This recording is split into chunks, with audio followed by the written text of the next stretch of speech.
South Africa, a beautiful land full of ancient mysteries. The tiny skull of an ape-like animal is discovered that may prove to be the long sought-after missing link. Can the fragile remains of this creature, known as the Taung Child, reveal the truth of who we are and where we came from? And can science solve the mystery of this child's death? The features that it contained were both ape-like and human-like at the same time. And this led to the description of the fossil as an ape man or a missing link. It seems very likely that trauma was the killing agent and that trauma was inflicted by predators.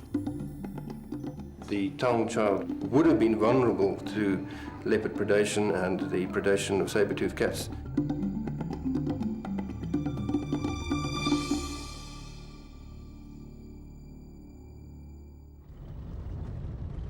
Dr. Kevin Kuykendall is on a mission to find out exactly how this creature died and what its remains can tell us about human evolution.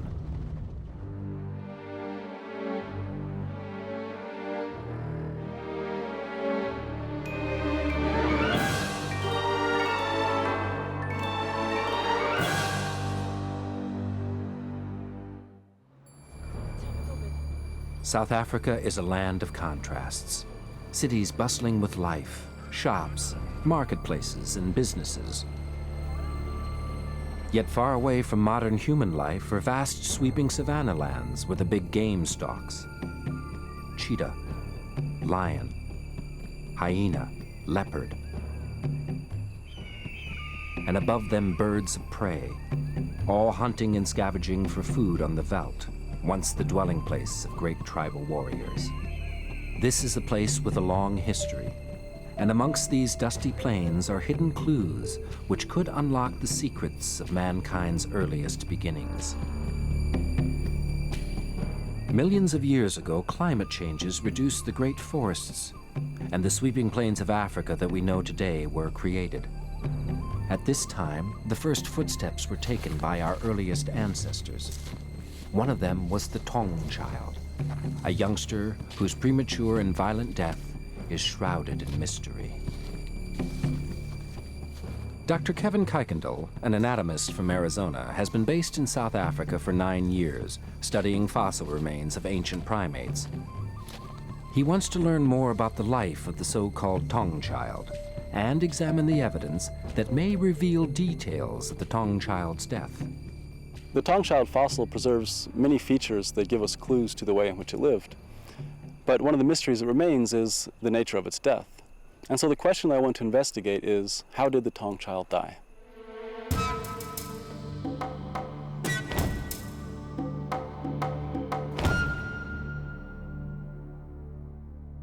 The fossil remains of the Taung Child consist of these 3 fragile pieces: the front half of the cranium, the lower jaw complete with teeth, and an endocranial cast, a stony brain-shaped cast of the inside of the skull. These had lain undisturbed for millions of years, encased in limestone, before being uncovered at a quarry in the northwest province at Taung in 1924. Miners blasting for lime unearthed an interesting fossil. It was the endocranial cast. It was brought to the attention of Raymond Dart, a skilled anatomist working at the University of the Witwatersrand. Dart was intrigued by the shape of the brain that seemed bigger than a chimpanzee, but not as big as that of primitive man. The fossil skull was brought to him, encased in breccia, a hard mixture of sand, rocks, and lime cemented together. Using his wife's knitting needles, Dart began the painstaking job of freeing the fossils from the surrounding rock. When he finally laid eyes on this tiny face, Dart knew immediately that he had something special in his hands, something that would rewrite the history of human evolution. The Taung Child was a truly remarkable fossil discovery. Even though the fossil consisted of just a few fragments of the cranium and the mandible, the features that it contained were both ape-like and human-like at the same time. And this led to the description of the fossil as an ape man or a missing link. In 1924, paleontologists were only just starting out on the path to understanding man's prehistoric origins. No remains of an ancient hominid, a word meaning belonging to the family of man, had ever been found in Africa. The discovery was reported with great excitement in South Africa. But what did the rest of the scientific establishment around the world make of it? Raymond Dart's successor at the University of the Witwatersrand, Professor Philip Tobias, explains. It caused a worldwide stir, most of it unbelieving, incredulous, most of it scornful, critical of Dart. They derided him. He was talking nonsense. It's just a somewhat offbeat, beat-up chimpanzee. Undeterred, Raymond Dart named this new species Australopithecus africanus, southern ape of Africa. It is today considered to be a likely forerunner of later forms of mankind, which in turn evolved into Homo sapiens, or modern man. The presence of a full set of baby teeth led Dart to conclude that it was a juvenile. Discovering the nature of its premature death, whether through accident, disease, or predator attack, could help us paint a picture of life on the African plains of one of our earliest ancestors.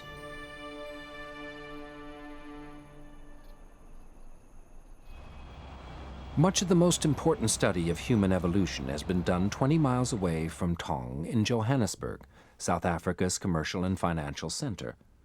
It is carried out here at the University of the Witwatersrand, where Kevin is now based. Using the latest scientific techniques, he hopes to get a clearer picture of who this child was and exactly how he died.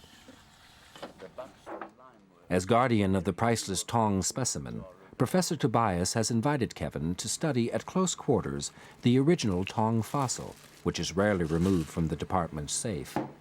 This specimen is pretty much the one that started paleoanthropology, particularly in South Africa and really around the world. I remember the very first time I looked at it, it was as if I was looking at the crown jewels or something of that nature. It also happens to be one of the most beautiful specimens that exists anywhere. So it's just fascinating anytime to get a chance to look at the original. Exactly how human was this creature? Its skull gives us several clues as to the extent of the ape-like and human-like features. It clearly illustrates the conundrum facing Raymond Dart upon its discovery. What Dart found was human-like features and ape-like features, a most astonishing mixture, the likes of which no one had ever come across before. And this is the brain cast, and it is small. And the question was, is it small because it belongs to a child, or is it small because it belonged to a small-brained species? And the answer is it's a bit of both. And this was Dart's big problem. When we compare it with the ape brain, it's comparable in size with the brain size of a chimpanzee of corresponding dental age. And so this was a decidedly ape-like feature. So why was Dart so convinced that his specimen was in fact more human-like than ape-like? On the human side, the canine tooth was tiny. It's a milk canine, quite different from the milk canine of a chimpanzee. You see the remarkable difference. Even in the deciduous teeth, it's a fang. And so that was a very human-like feature that Dart drew attention to initially. All the canines of the upper teeth and of the lower teeth were tiny. So the Taung Child was human-like in the pattern of the teeth. But there was another feature that also appeared distinctly human-like. On the base of the brain cast, Dart saw features, let's have a look, pointing to that skull having been articulated on a nearly upright vertebral column and not one hanging downwards and forwards as in a chimp or gorilla. The critically important factor he inferred from the base was that it was a biped going on 2 legs and not on 4 legs. And that's the mark of humanity. So despite having a brain no bigger than an adult gorilla, the Taung Child was no ordinary ape. It had a human-like jaw and had walked upright on 2 legs. In evolutionary terms, it had crossed, or was in the process of crossing, that great divide between ape and man, which is why it was dubbed the missing link. After detailed inspection of the dental development, Dart concluded that the Taung Child was a young male of about 6 years old. However, subsequent analysis has refined this estimate. We've been able to arrive at a new approach to the dating, studying the microscopic anatomy of the enamel even. And that has shown us that the little child was 3 to 4 years of age when it died. This ancestor certainly died young, and the cause of death remains in question. Can the sex of the youngster be identified? It's a difficult problem. Dart always called it a boy, partly because the first molar is very large by modern human standards, but unless you have lots of others to establish a kind of statistical curve of distribution, you can't be sure.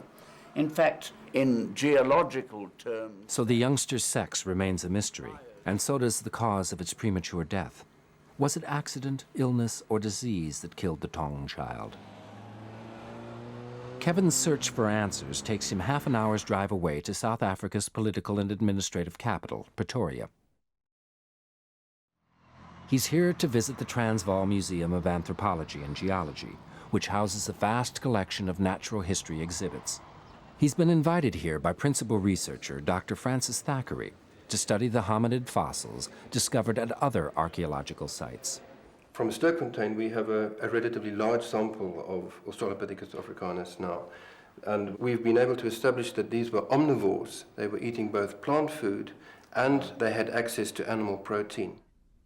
The careful study of these other hominid remains has meant we now have a clearer picture of how the Taung Child and his fellow Australopithecines would have lived.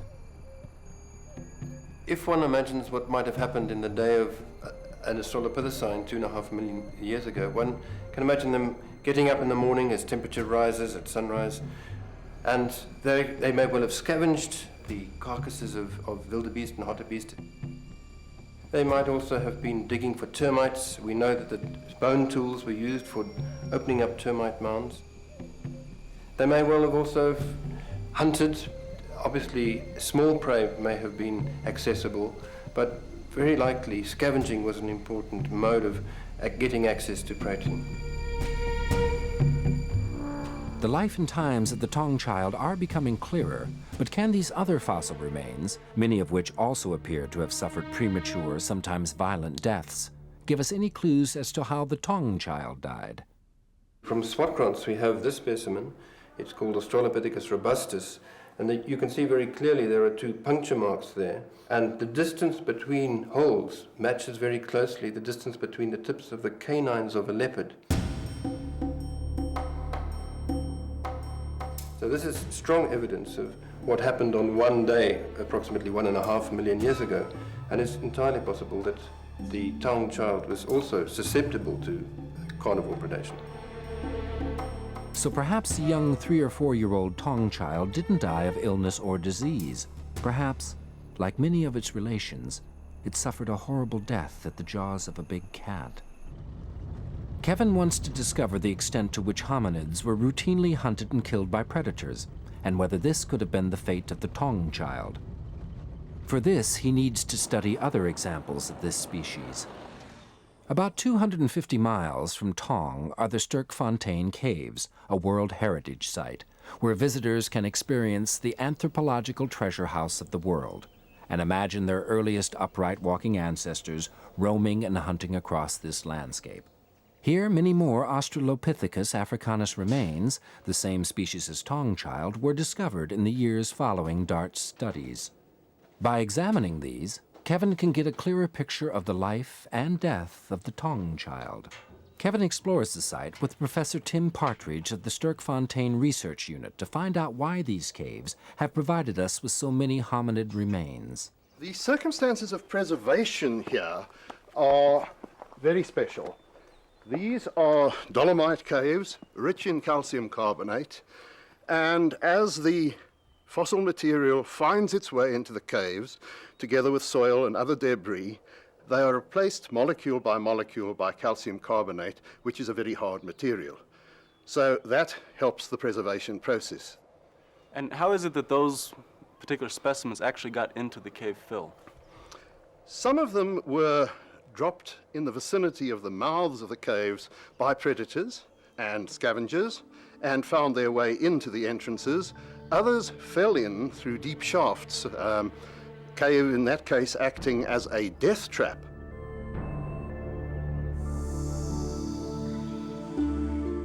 So did the Taung Child fall to his death through the roof of the cave? If so, it seems that the whole skeleton would have been found, and not just the head. The fact that the body was missing, coupled with the remains of other mammalian prey at the site, suggests that it was the lair of a predator, complete with the scattered remains of its prey. So what kind of predator could this have been? On the plains, not far away from the caves, Tim Partridge paints a picture of the harsh life that our early ancestors would have endured. It would have been a fairly hostile world. There would have been the usual range of predators that one has on the African veldt.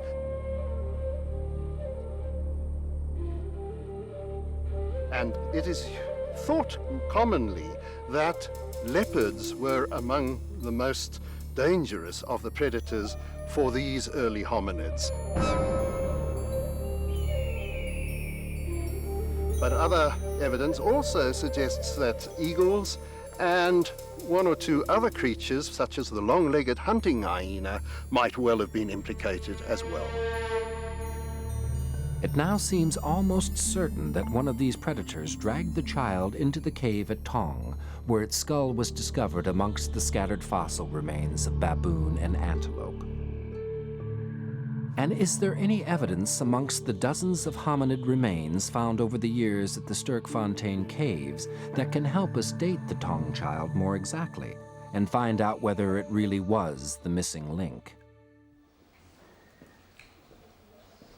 The fruitful decades of the mid-20th century yielded dozens of hominid remains, which were clearly related to the Taung Child, though identified at first as belonging to a different genus, Plesianthropus, meaning almost human. The most famous was given the nickname Mrs. Pless, a beautifully preserved skull believed to be that of an adult female. Later, Mrs. Pless and the other Sterkfontein remains were reclassified as Australopithecus africanus. Mrs. Pless is now kept at the Transvaal Museum in Pretoria. Dr. Francis Thackeray tells the story of its discovery in 1947 by paleontologist Dr. Robert Broom. Robert Broom had gone in illegally, actually, and he had the assistance of miners. Remarkably, Sterkfontein, just as at Taung, miners were blasting for limestone. And Robert Broom asked the miners, blast here. And when the dust had settled, there was Mrs. Pless in two pieces. The top of the cranium had actually been blasted out. The accurate dating of Mrs. Pless is key to identifying her and the Taung Child as part of the missing link. Mrs. Pless has been found with fossils of many species, pigs, antelope, and these can be used actually for dating by comparison with the East African sites, which are well dated using potassium and argon. Further research into the magnetic properties of the calcite at Sterkfontein and Taung has revealed the comparative dates of the fossils found there. Scientists now know just how long ago Mrs. Pless and the Taung Child lived. We believe that Mrs. Pless is in the order of 2.6 million years. And we believe that the Taung Child is likely to be somewhere between 2 and 2.5 million years. These findings corroborate Dart's claim that indeed he had identified the missing link in the Taung Child. Returning to Johannesburg, Kevin still has a lot of unanswered questions on his mind. Well, now I'm going to head back to the university to have another look at the fossils in the safe. We've established pretty clearly that the Taung Child died due to some predator, and now we want to know which one. Kevin takes the precious Taung Child fossil from its home in the university safe to the Mill Park Hospital in the center of Johannesburg.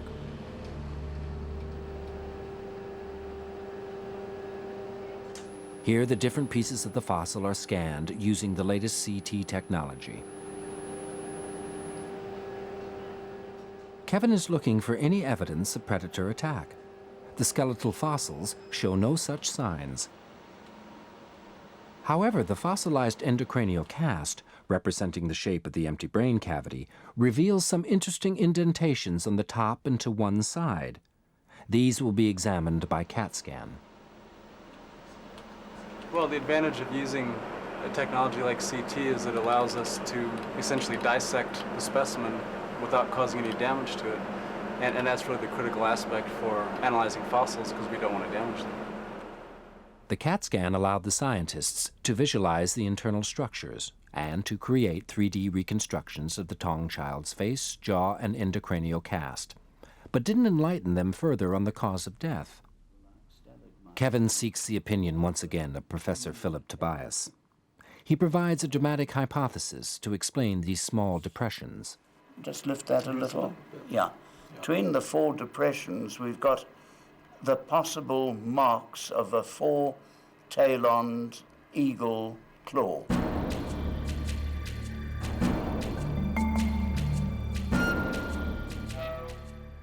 The right distance apart and right relative sizes of the three anterior ones and this large posterior one, the killing talon.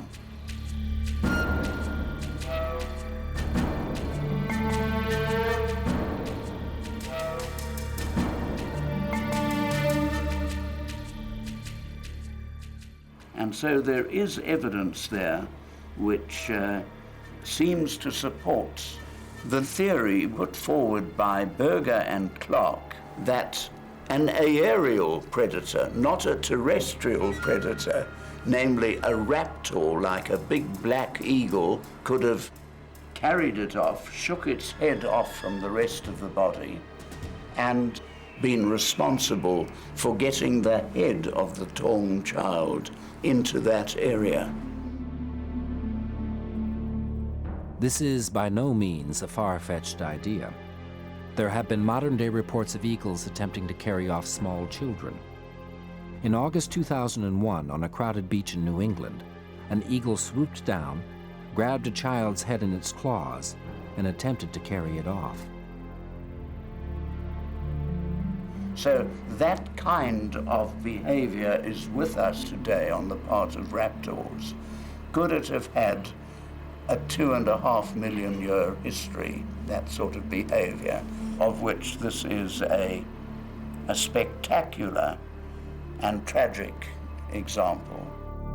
So finally, have we discovered the fate of the Taung Child?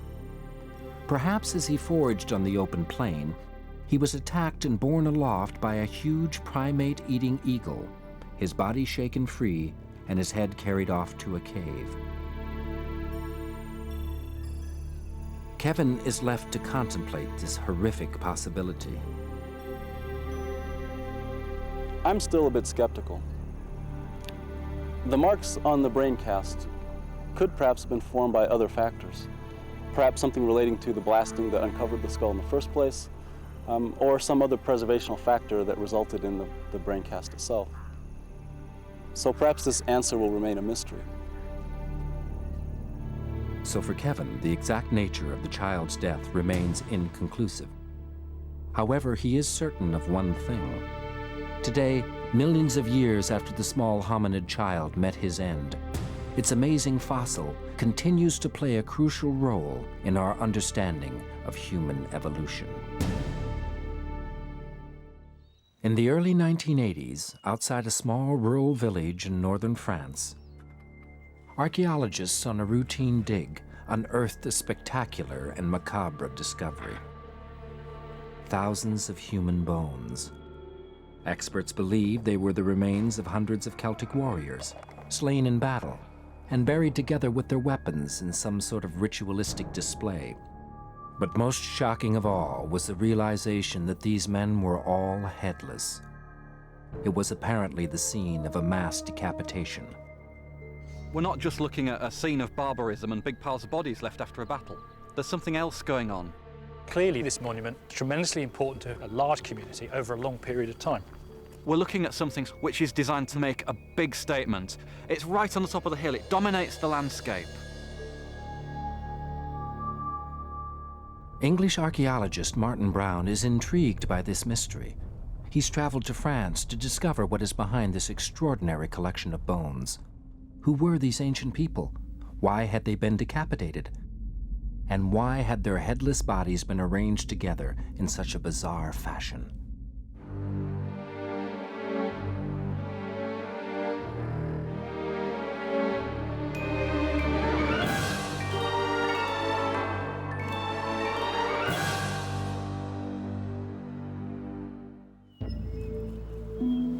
Martin Brown is in the province of Picardy in northern France to uncover the story behind an amazing Celtic burial site.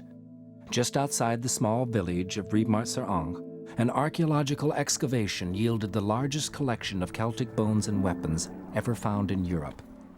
The shocking nature of these remains tells a bloody story of great battles won and lost. We originally visited this part of northern France because its connections with the Battle of the Somme, which was fought within a few miles of here. But while I was here, I discovered that there was this amazing pre-Roman site on this hilltop. Very, very strange things going on. Piles of human bone, bodies that had been dismembered, and apparently the systematic removal of all the heads. Now, as an archaeologist, you stop looking at what you came for and you veer off onto what's going on over here. That's what I want to find out. The site was discovered in 1963 by local archaeologist and aerial photographer Roger Agache. While flying over a hill near Ribemont, he noticed telltale traces of an ancient building buried beneath the earth, which he photographed. Initial digs revealed a Gallo-Roman complex of buildings. Subsequent deeper digs uncovered an older Celtic site. It appeared to be a large tomb filled with thousands of human bones. Work on the site is continuing, led by French archaeologist Jean-Louis Bernot. Over the last 20 years, we've been continually excavating, and we have found some quite exceptional things relating to the way in which the dead were treated, particularly after battles. The most extraordinary thing, perhaps, is the marked absence of human skulls at the site. At some point, either before or after death, these hundreds of bodies had been decapitated. Who were the people carrying out this seemingly barbaric practice? Why did they do it? The weapons we found and also the several dozen gold coins we found enabled us to calculate quite accurately when the site was built. This site was founded between 280 and 260 BC at the beginning of the 3rd century. And this was a very interesting period for us because these were very troubled times in the ancient world. The site was dated to the 3rd century. This and its location indicates that it was built by the Celts of Central Europe. Those Celts in what is today France were known as the Gauls. The Celts were described as savage, warlike peoples by classical historians, such as Pausanias, who said, "On they marched against their enemies, with unreasoning fury and brutish passion. Slashed with axe or swords, they retained their desperation while they still breathed. Pierced by arrow or javelin, their passion did not abate as long as life remained." Were the classical writers right? Were the Celts bloodthirsty savages who relished warfare? Was the site at Ribemont a sanctuary, a tomb for the war dead? These peaceful green fields surrounding the hill where the sanctuary is located may once have been the site of a huge, ferocious Celtic battle. They also bear the scars of a more recent conflict. The Battle of the Somme in the First World War was fought across this same part of northern France. Many people come here from all over the world to pay their last respects to the men who fell during the Great War of 1914-1918, and are buried in one of the vast cemeteries in northern France and Belgium. The sight of so many graves is a somber and tragic one for anyone who visits. One thing that interests me up here is the way that it wasn't the archaeologists who were the first ones to do the excavations on this sanctuary site. Back in the First World War, this whole hilltop was defended by systems of British trenches. They were dug by blokes like my grandfather who was over here just down the road. When they were digging the trench that I'm effectively standing in now, they cut through the bones here. You can see here, that's the edge of the trench, and that's where British entrenching tools have cut through the bones of these 2,000-year-old Celtic warriors. This area of northern France may have witnessed warfare over many centuries, but it has also enjoyed successes and achievements.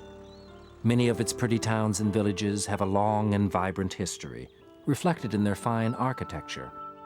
Amiens, once the capital of Picardy, boasts a magnificent cathedral, Notre Dame. It is the largest in France, built during the 13th century, and noted for its impressive Gothic arches and curious stone figures.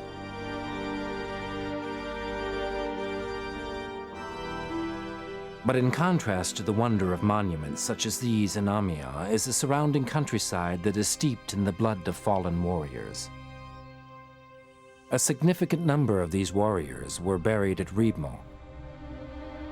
Many of their bones were unturned by latter-day soldiers when they dug trenches during World War I.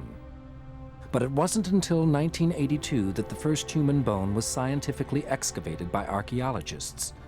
Since then, the excavation team has uncovered a further 50,000 human bones and thousands of pieces of iron weaponry. Martin's first port of call is the research center in Ribemont village, where many of the objects from the site are being studied. This farm has been converted into laboratories and a small museum, which now houses the bones and artifacts collected from the site. Martin visits researcher Marie Pouillet, who has been studying the weaponry that was found amongst the bones. We mainly have weapons. We have a whole range of warrior equipment here, plus all the horses' equipment and the equipment for the chariots. The main tool they used was a spear, the most important weapon.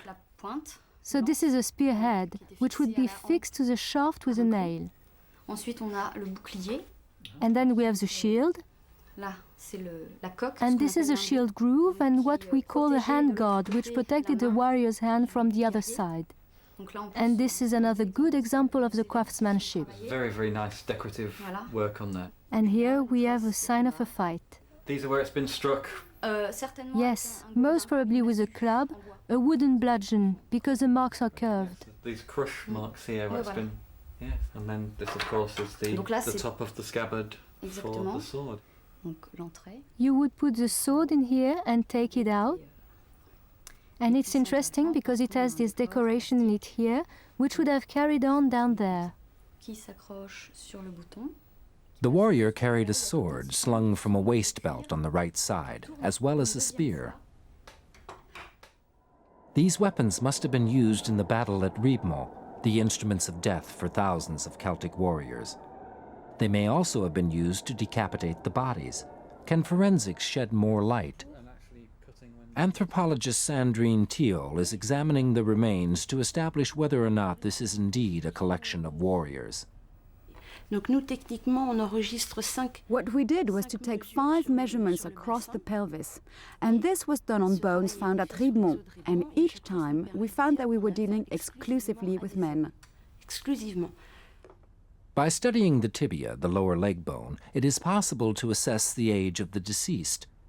An adult tibia is a single piece of fused bone, whereas a juvenile tibia has not yet fully fused together. However, the presence of unfused tibia amongst these bones does not necessarily rule out the possibility these individuals were all warriors. You have to remember that in earlier populations, you could have adult status in society, yet not still be biologically mature. So at 15, you could be a war chief, even though your bones were not yet completely set. The clearest sign that these were warriors were the injuries on some of the bones. Here we have a left humerus with quite a large chunk cut out of it. This implies that the wound was made by a spearhead. Here again, the bone has a small dent in it, a diamond-shaped dent, and could quite well correspond with the impact of a spearhead. Here too, there are signs of spear injury, which could have been inflicted with the intention of making the enemy fall to the ground so that he could then be killed. So these are all signs of injuries sustained in combat, and in no case is there any sign of the bone starting to heal, which means that the person died instantaneously. However, these injuries on their own would not have proved fatal. Most fatal wounds from hand-to-hand combat are found on the cranium and the ribs. The absence of skulls and the poor condition of the ribs has meant that very few fatal injuries have been confirmed. But one case of fatal injury we did find is to this left collarbone. In this area here, we have the subclavicle artery, which if severed would mean instant death. Another sign of injury, which was to the 10th vertebrae. The blade of the sword probably penetrated the organs and severed the aorta. This would be another example of instantaneous death during fighting. What about the decapitation of the bodies? Was this the cause of death? Or did this mutilation occur after death? We were able to make a study of all the small bones on the cervical vertebrae, and in each case we could see that repeated blows had been sustained by several of the vertebrae. This would imply that the person was already dead, because I would say that it would be impossible to do this to someone who was alive. And this cut was made at the second vertebrae, or what we call the axis. All the axes we found showed signs of having been cut. And this provides us with an additional clue that this was in fact very careful work. It wasn't decapitation, but the removal of a head. So the heads were not decapitated with a powerful sword blow, but rather a series of careful and precise cuts, like a skilled butcher carving the meat off a bone. But why such care and precision? There are a number of muscles around the neck which keep the head in an upright position, and these muscles form a kind of wall around the lower cervical vertebrae. It is very, very difficult to cut here, which explains all these small cuts, because quite a lot had to be cut through before you reached the bone and could cut off the head. So they always cut at the level of the second cervical vertebra. So if they wanted to eviscerate the head, or if they wanted to put the head on the stake, this made it easier to do so. The traces of brutal combat on the bones are accompanied by signs of the precise surgical removal of heads. But why take the heads? Was this pure savagery or something more significant? Well, these extraordinary remains really require some sort of explanation. So one of the things that I did was to go back to classical authors, people like Julius Caesar. Now they give us a picture of savage, barbaric, warlike Celts who are living here in northern France. And you know, when you look at the archaeology here at Ribemont, they seem to be about right. We've got our piles of rotting cadavers, our decapitations, our horrible injuries caused by swords and spears. It looks like wanton violence. But you know, I'm not so sure. I don't think things are ever as straightforward as that. And underneath this apparent barbarism, we're looking for something really rather more complex. So is this more than a simple mass grave of defeated warriors? Could this large arrangement of corpses and valuable weaponry have a higher purpose? Martin has returned to the burial site with archaeologist Dr. Simon James in order to find out more about the people who created it. What can the location of the site itself tell us? Standing here, not only can we see a large block of valley and other hills, but also clearly this site was visible from all of those places too. So many hundreds of people regularly would be able to see this monument dominating the skyline. If we put that together also with the evidence we have from the site for how long it lasted, because it goes on from the 200s BC far into the Roman period, lasts for a period of what, 400 or 500 years, and clearly this was somewhere that was tremendously important to a large community over a long period of time. Who exactly were these people who created this site? Well, the site of Ribemont here is today in northern France, but in antiquity, the peoples who lived across this whole swathe of Europe, from Spain right the way out through France and across southern Germany, were known, at least to their neighbours, as Celts. In which war did these hundreds of warriors meet their death? Around about the 3rd century BC, warfare in areas like this would probably have existed on a number of scales, from the very small scale, from the personal, from the vendetta between perhaps aristocratic families who'd fallen foul of each other, up to intertribal conflicts with battles consisting of a few thousand warriors on each side. The massive number of bones, along with our historical knowledge of the Celts, indicates that the dead most likely were warriors involved in a huge intertribal battle. I think a battle at this period would have been over in no more than a few hours. You would have had the two armies turn up to face each other. According to later descriptions, they would often taunt each other and try to test each other's strength and resolve to battle. They would then charge into contact with each other, and a lot of the fighting was very close order, hand-to-hand fighting. And they would have been hacking away at each other with spears and with swords, and also using their shields as offensive weapons as well. One could imagine that quite frequently these battles would have resulted in large-scale carnage with hundreds of casualties. The large-scale carnage supports the view of the classical writers who depicted the Celts as savage, war-hungry barbarians. Historian Diodorus Siculus gives an account of the Celts' practice of the severing of heads. They decapitate their fallen enemies and attach their heads to their horses' necks. They preserve the heads of their most illustrious enemies in cedar oil and keep them carefully in a chest and show them off to guests. Martin meets Simon on the battle site to find out more about the most striking feature of the burial, the decapitations. Well, I think there are a number of possibilities. It's unlikely I'd have thought they just discarded them.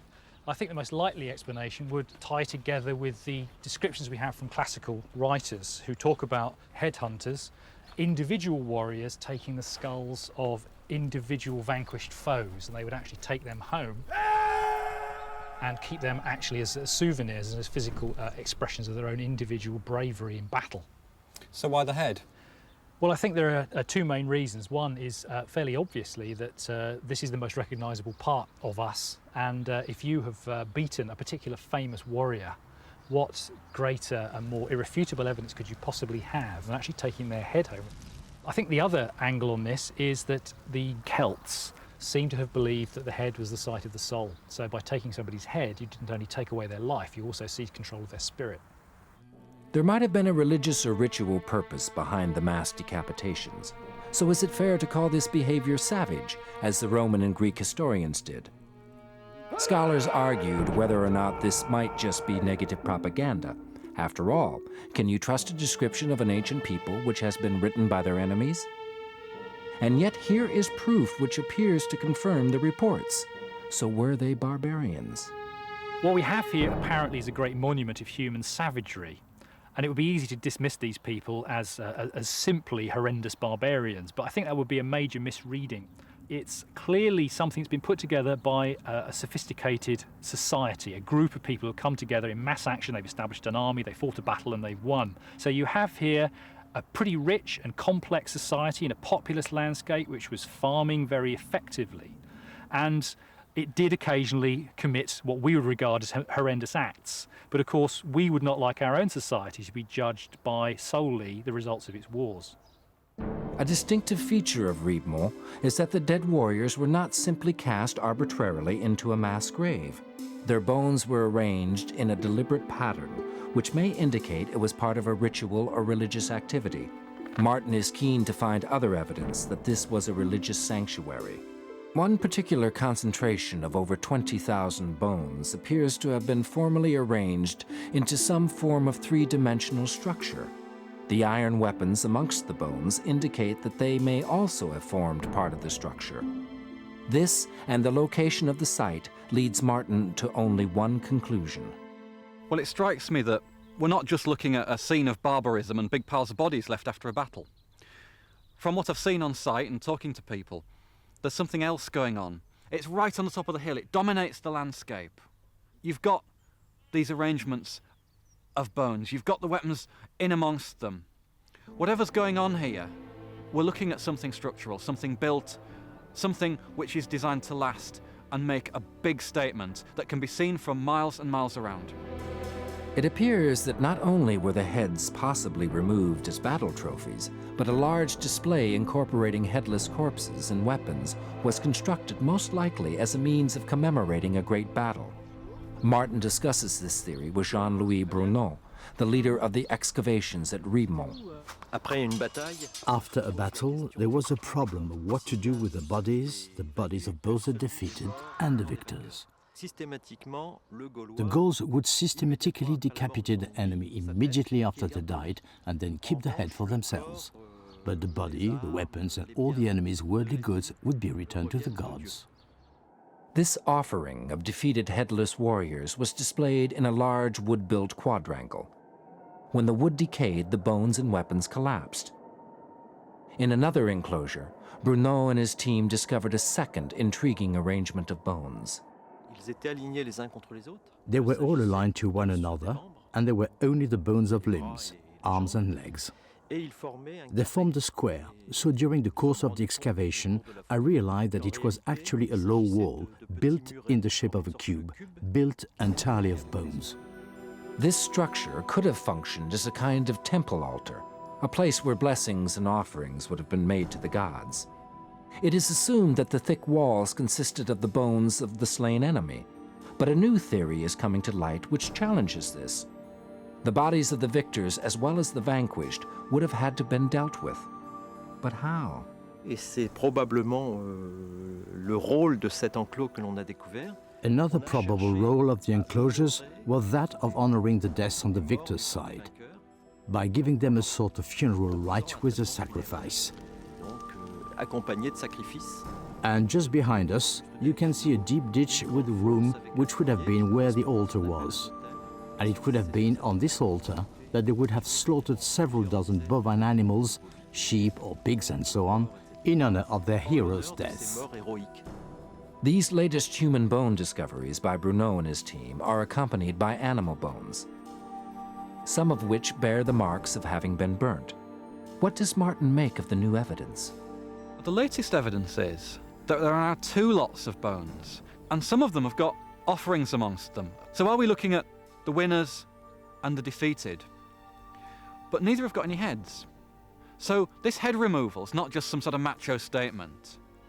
It's about taking away something special, honouring it. This is deliberate ritual activity for some specific purpose, honouring noble warriors. Perhaps not only of your own side, but recognising some qualities that you admired and wanted to adopt in the people that you just defeated as well. Whatever the exact nature of the bone temple at Ribemont, it is clear that all the heads, whether fallen heroes or enemies, were taken away, either to be honoured or simply hung as trophies. But for Martin, there is still an unsolved mystery. Well, the one thing we don't know is where the heads have gone. There are a couple of theories. One is, if you look at this period in European prehistory, there's quite a lot of tradition of deposition in water. Objects, sacrifices, bone of various human and animal types being placed into marshes and rivers. Now, just literally down the slope from the site, there is the river Ancre. Is it possible that at least some of those heads were placed into that water as offerings to the gods who'd either given the victory or who were going to watch over the site for eternity?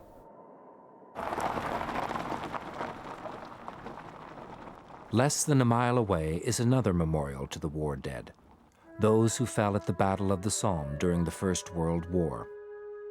A war in which Martin's own grandfather took part. Even after all this research, there are still things about the site at Ribemont-sur-Ancre that I find very strange and alien. And yet, it's a site that deals with the commemoration of warfare. Here we are, literally walking distance down the hill from that Celtic site in a British military cemetery from the Great War of 1914 to 18. This site is also about commemoration and about warfare and about traumatic events.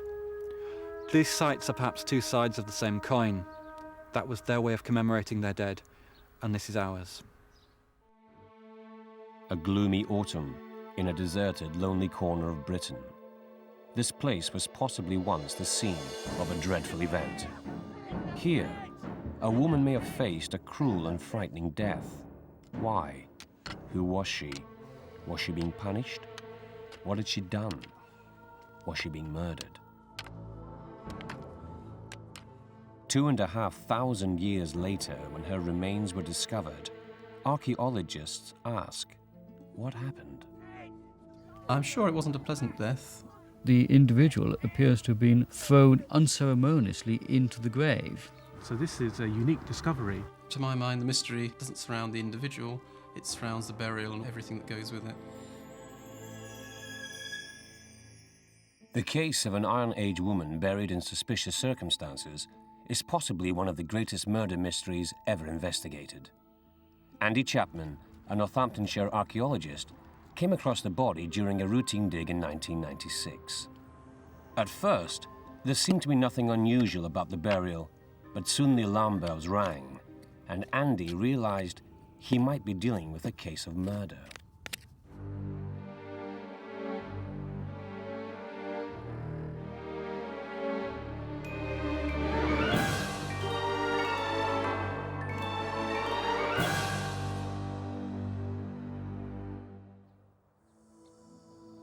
"2,400 years ago, in this desolate part of England's Northamptonshire, a heinous crime may have been committed. A woman was buried, possibly still alive, seemingly with her arms and legs tightly bound and with a strange metal collar around her neck. Andy Chapman was determined to get to the bottom of this ancient mystery. Well, this is now just a muddy field again, and there's no sign that we were here. But 4 years ago, all this was stripped down to the bare subsoil, and this is where we found the burial. So as we cleaned the soil away, first of all we found the skull, and then we gradually exposed the whole body. If we imagine just about on this spot now, she was lying down partly on her right side, the arms have been crossed underneath her, and she was lying face down, and her head was bent back with the face right up against the side of the pit. Not a very comfortable position, but then she was past caring by that time. These photographs of the victim show clearly that her body was buried in a very strange position. There's plenty of room in the pit for the body to have been laid out flat, but she looks as though she was tightly bound up. Now, this wasn't the only case of an Iron Age body being buried crunched up in this way, but this was the only known example in the area.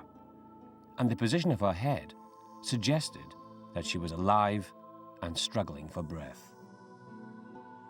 It's a very uncomfortable position. I hope she wasn't alive when she went in.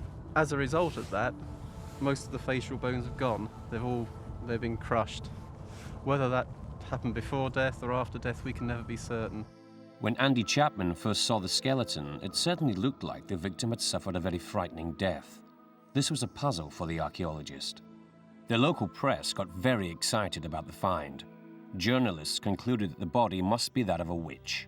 After all, she may have been buried alive, tightly bound, and wearing a weird neck ring. So, was she indeed an evildoer who needed to be punished by other members of her community? Now, finding a burial in a pit like this, it's possible to jump to all sorts of conclusions about how this person may have got there. They may have been murdered and just dumped in the pit, hidden away so that nobody knew about it.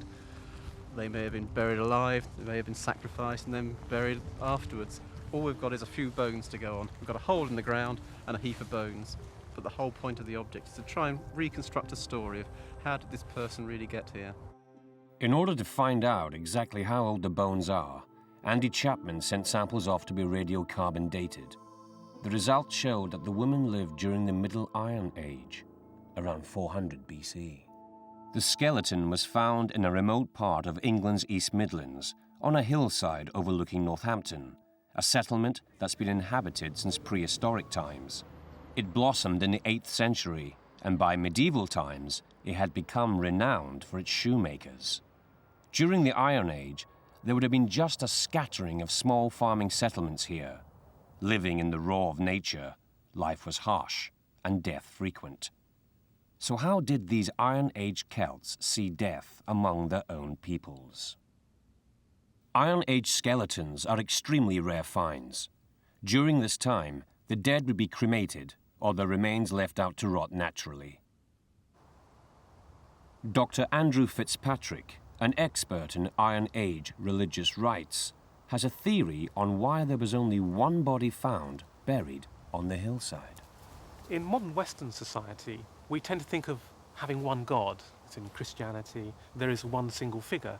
But many societies, certainly in the past, thought of there being many gods. They believed in gods, some of whom were a god of war, another one who'd be the god of the underworld, gods who would ensure prosperity and look after people on their journeys. So we shouldn't think of a single god, but we should think of many gods. So the diversity of religion should lead us to think, I would say, that we should have a diversity in burial rites.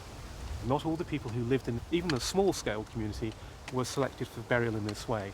And one of the interesting questions, but one which we don't know the answer to, is why only some people are selected. So why was this woman selected? After all, she was the only burial from this time period found on the site. What was special about her? Was she a valued member of the clan or an outcast? Forensic science might help solve the mystery. The historic city of Canterbury, site of the infamous murder of Archbishop Thomas Becket and Chaucer's medieval tales, is Chapman's next destination. Its most prominent landmark is the 7th century cathedral.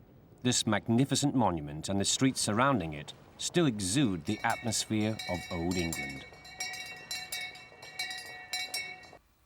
Trevor Anderson is an expert in bones. He will be able to give Andy Chapman a profile of the woman, her age, health, and stature, and may even be able to tell how she died. But it's not just ancient victims Anderson examines. Occasionally, he works with the police when they come across a potentially suspicious death. Can his expertise help with this suspicious death? These remains that he's bringing down seem as if they're going to be very exciting. We've got a good idea of the date, and we know from the site photographs that the individual appears to have been thrown in unceremoniously into the grave. We know a lot about Iron Age buildings, forts, but we know relatively little about burial. So it's very interesting to have an Iron Age burial, and this one is even more interesting because of the unusual position of the body in the grave. So it all begins to add up to something that I think is going to be a very interesting project. Who was this woman? What was her position in the community? A noble woman? A working woman? An outcast? Why was she buried in such a strange position? Can her bones help Andy Chapman find out what happened to her? We've got the bones that we really need for working out the sex. We've got most of the pelvis. First, Anderson confirms the sex of the victim. Grooves and notches in the pelvis suggest that indeed it is a female. The skull can verify this. If you look here, just above the eye sockets, this is the frontal bone, and can you see how that rises straight up? It goes straight, it doesn't curve back at all, and there's a lack of brow ridges. That area is very, very smooth, and that is typically female. That's a very female-looking skull. How old was she when she died, then? Well, we can tell that because we have the teeth here, and you can see there's not that much wear on those teeth at all, and that makes it look as if she may still just be in her 20s. But then when we look at the upper jaw, you can see that these molars here, on the right side, these have been lost during life because the socket has totally healed over there. And in addition, those two molars have been lost many years before death because the loss of bone around the region of the teeth. So she's probably older than the lack of attrition suggests, probably in her 30s or maybe about 40. In the ancient world, life expectancy was short. This was a good age. She could easily have been a grandmother. We have in the lower spine, in the lumbar spine, evidence that the joints themselves have been compressed. Is this telling us anything about her life, the sort of work she was doing every day? Well, it suggests that she didn't have a completely easy life. She was involved in repetitive tasks, quite a lot of pressure on the spine, quite a lot of bending, possibly carrying objects on her head even. Now this is the bone just above the feet. If you're standing upright, that's more or less the position of your lower leg, but when you're squatting, this bone comes forward like that and is flexed on the feet bones, and that, when we look, is exactly what you've got there, because there's the joint surface, and the joint surface is extended forward over there, where my finger is now, and that's formed a new facet. That's called a squatting facet. So we've got evidence that she was spending a lot of time squatting down. So we could imagine kneeling down, grinding the wheat for the flour. That would make sense, because you've got the evidence of the squatting on the ankle bones, and also the grinding, the moving backwards, forwards, pushing, would be pressure on the back as well. So that seems to fit in. But of course, you're really interested in this, aren't you? Because she was buried in this rather strange position. Looking at the bones, there's no obvious pathology as to why the bones should be in that position. There are one or two other things that we might want to consider from a medical point of view. After death, from about 12 hours to 36 hours, you have a period in which rigor mortis sets in. After 36 hours, it wears off. But between those time periods, the body is more or less immovable. The limbs will be held in that position. So if she had died in a position such as you suggest, with the lower limbs tightly contracted and the upper arms under her body, and she was buried, let's say, a day after her death, it would be difficult to move the limbs. So what you're saying then is that the position she was in was most likely just part of the ritual of the burial. There's no other reason why she would have been in that position. I think she's been deliberately placed like that. Bone analysis shows that the victim probably lived an ordinary life, but the mystery is still to be solved. Why was this the only body to have been found here? The metal neck collar might provide a vital clue. We've been cleaning the burial up, and I'd actually gone on to do some other work at the time, and the person who was working on it walked across to me, and they were holding this length of twisted lead, and they showed this to me and said, "Is this anything special?" And as soon as they put it in front of me, I knew, well, it could only have come from one thing, a neck ring or collar around the burial. And as far as I knew then, no other burials had ever been recovered with one of these collars actually in place around the neck. I think I spent the next few minutes running around the site shouting. As the only Iron Age burial found in England with a metal torque in place around the deceased's neck, the evidence perhaps adds weight to the local newspaper's accusation that Andy has uncovered Britain's first witch. Was this heavy lead neck ring to weigh her spirit down and prevent her returning to haunt us? Could there be any truth to these superstitious rumours? We know we've got a woman 30 to 40 years old, about average height. We know she's been doing a certain amount of work for a living, but not an excessive amount. She is in pretty good state of health for her age. So there's still something we have to explain here. Just how did she get in this position? How did she die? Perhaps the most useful clue lies in the torque, the neck collar found with the body. Torques were very special items of Celtic jewellery, usually worn by warriors and leaders. They were lengths of metal, bent into a circular shape and worn around the neck, with rounded terminals at the front. The Celts would bury treasuries of gold and silver torques as offerings to the gods, such as these from the largest hoard found in Norfolk. Dr. Andrew Fitzpatrick believes that the presence of the torque might cast light on how this woman was regarded by her community.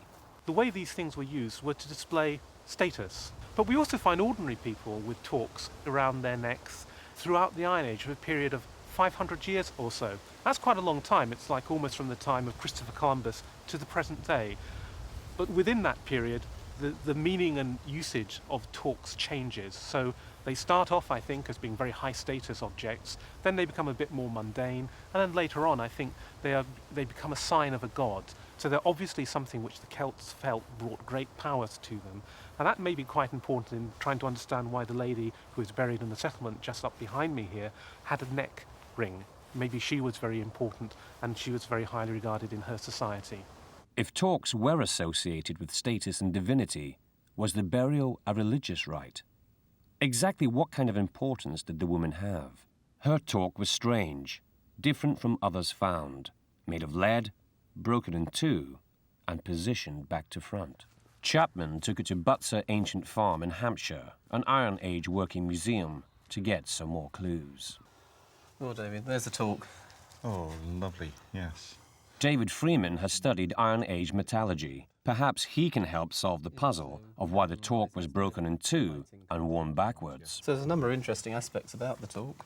One is, of course, we've got those nice rounded terminals. Yes. The decorative pieces, which you'd expect to be at the front. Yes. We're actually at the back of the neck as we found the body. So the talk was actually on backwards? Yes. Good heavens. So, of course, while most of the talk's quite well made, we've got the twisted metal. These ends are quite obviously much more roughly finished. You can see the perforation there. And this side, there's just 2 notches roughly cut into the metal. So, how do you see that perhaps being fastened? Well, one assumes if the talk was made in one piece, it may have been a fracture. Lead won't stand too much movement. It may well be an attempt to sort of hold it in one piece. Possibly a leather thong through there. And if it's laid either side of that one, so you've actually got a loop, and then using the notches there to actually bind it using perhaps a linen thread. And that would have made, in effect, a leather hinge. A leather hinge, that's right. I don't suppose we'll ever know unless we could time travel. That would be very useful. But certainly we can have a look at the object as a working item, and perhaps that will give us some clues. Yes. The talk was well made, the terminals neatly finished, and the twist very even. What stands out is the break and the crude chiselling of the broken ends. Could the break have occurred when making the talk for a particular occasion? Is the rough hinge a quick repair? I've got some lead tin mix waiting on the fire. Let's fill the mould and then see what happens from there. Lead occurs naturally in combination with an ore called galena, easily obtainable and easily smeltable, but far less valuable than gold or silver. Perhaps this was the best that people from a simple farming community could afford for their religious rite. Lead would have been shiny when new and a good, cheaper alternative to a precious metal. And then a nice, gentle pour into the mould so that it fills nice and evenly. It'll change from a silver to a nice grey. There it goes, and then we can just leave it to cool. Well, that's solidified nicely.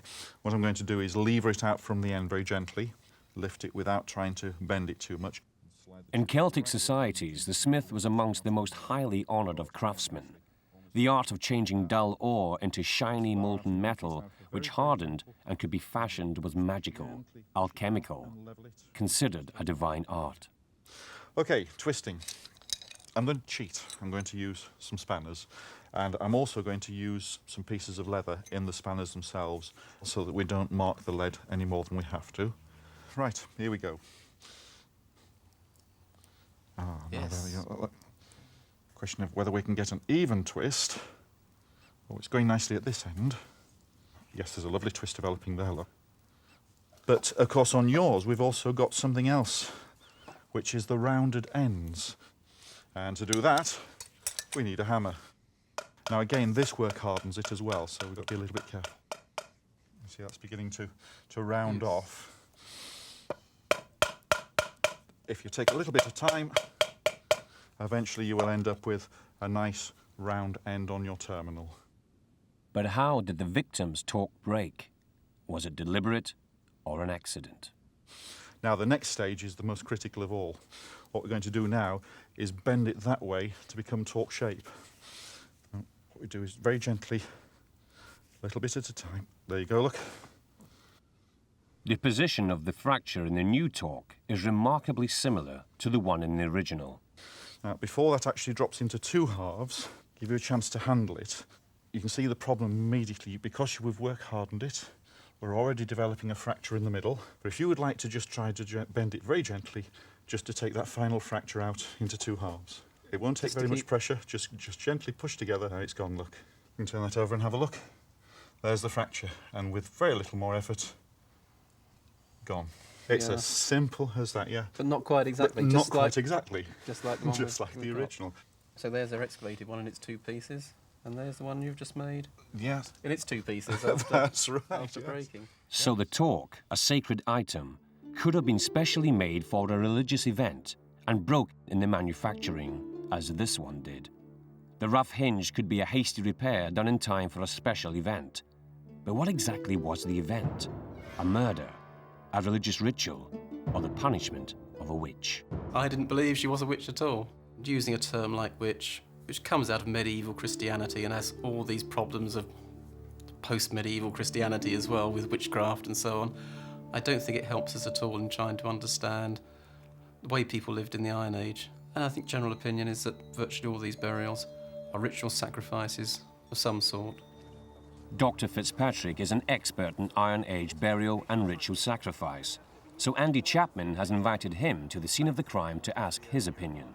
Just why is she there? What reason was she buried? What was the thinking behind it at the time was obviously the question we were posed. If we think about how people were buried in the Iron Age, most people, well, we don't know what happened to most of them, do we? We find bits of people on settlements as well, skulls, long bones, and maybe partial burials. But what we think is that most of the people were put out into the countryside and for their bones to be picked clean by the animals and the birds of the kinds which we've seen circling around here. And only sometimes were parts of them brought back for burial in the settlement. So a complete burial is actually quite unusual.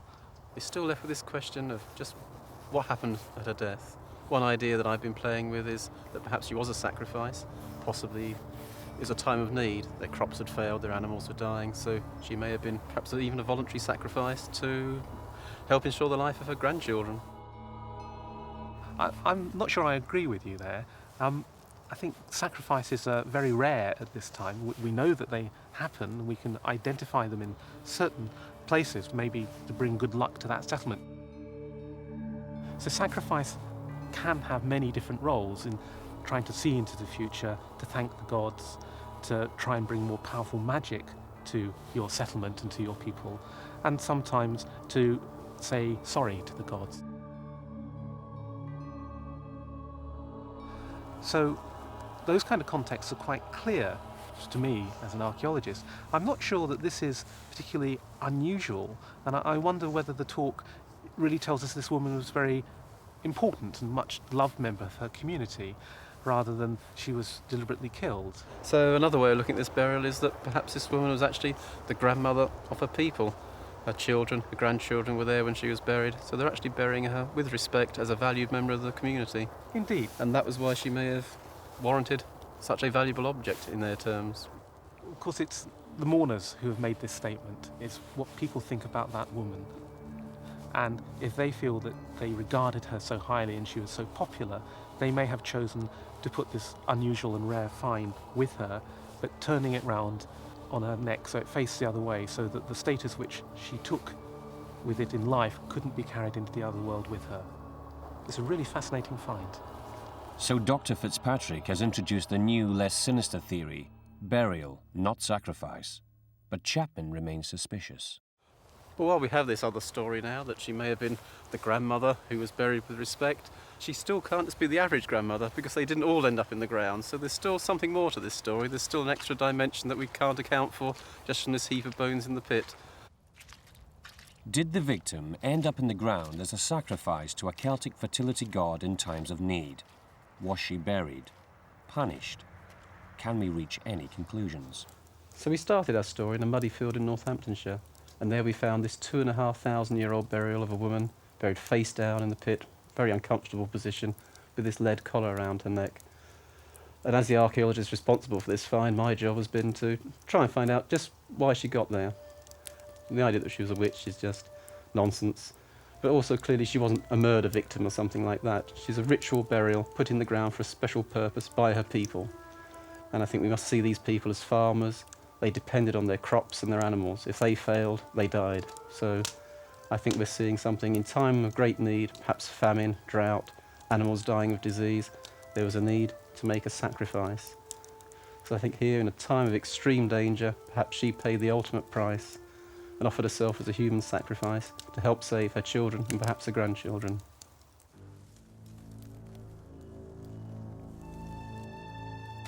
Denmark, 1835.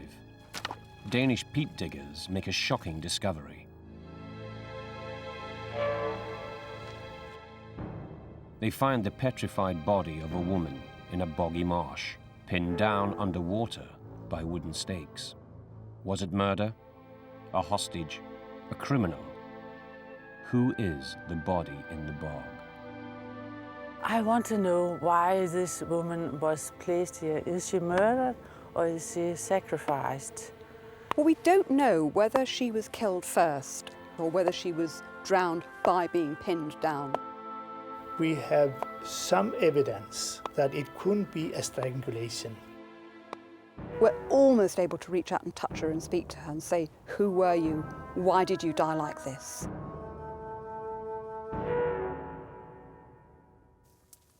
Danish archaeologist Dr. Lone Vass has been investigating the case for over 20 years. Vass's long journey has been to uncover the truth of what happened to this woman.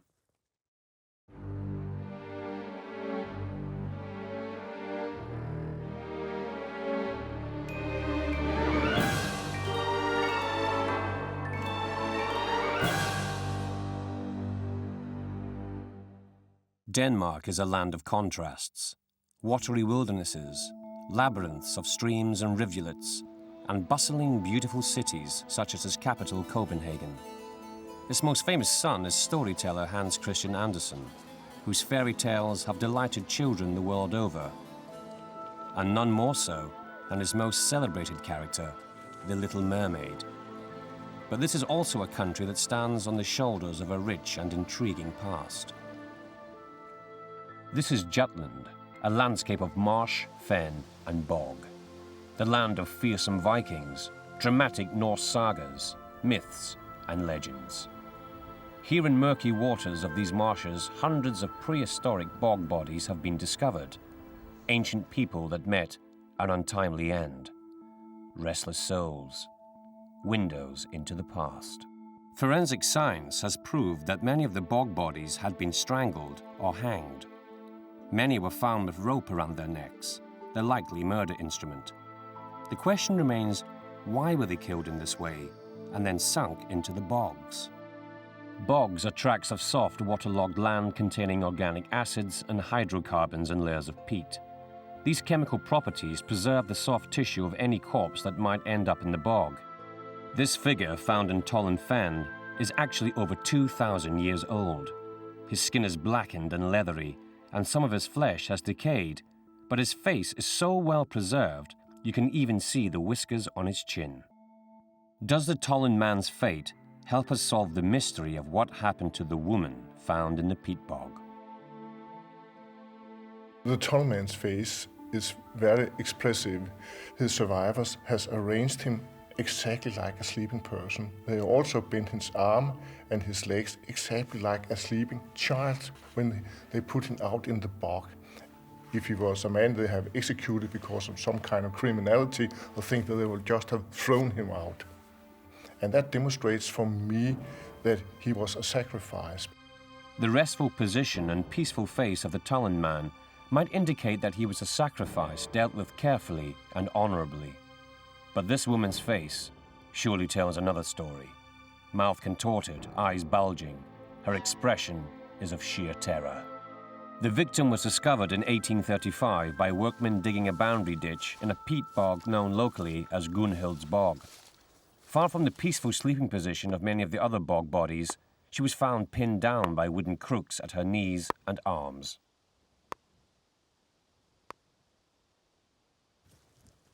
Archaeologist Dr. Vass wants to solve the mystery of what appears to be a terrible violation. We are in a small bog, and it's a very exciting place because we have found a bog body here. And now I will look around. Perhaps I will find a place where it is found. Her first line of inquiry is at the scene of the crime, to see if she can figure out exactly where the woman was killed. I think at that time when they found the body in 1835, the bog perhaps was much bigger and there was much more water. So I really think it had to be inside the bog there. So we can try and go and look after it.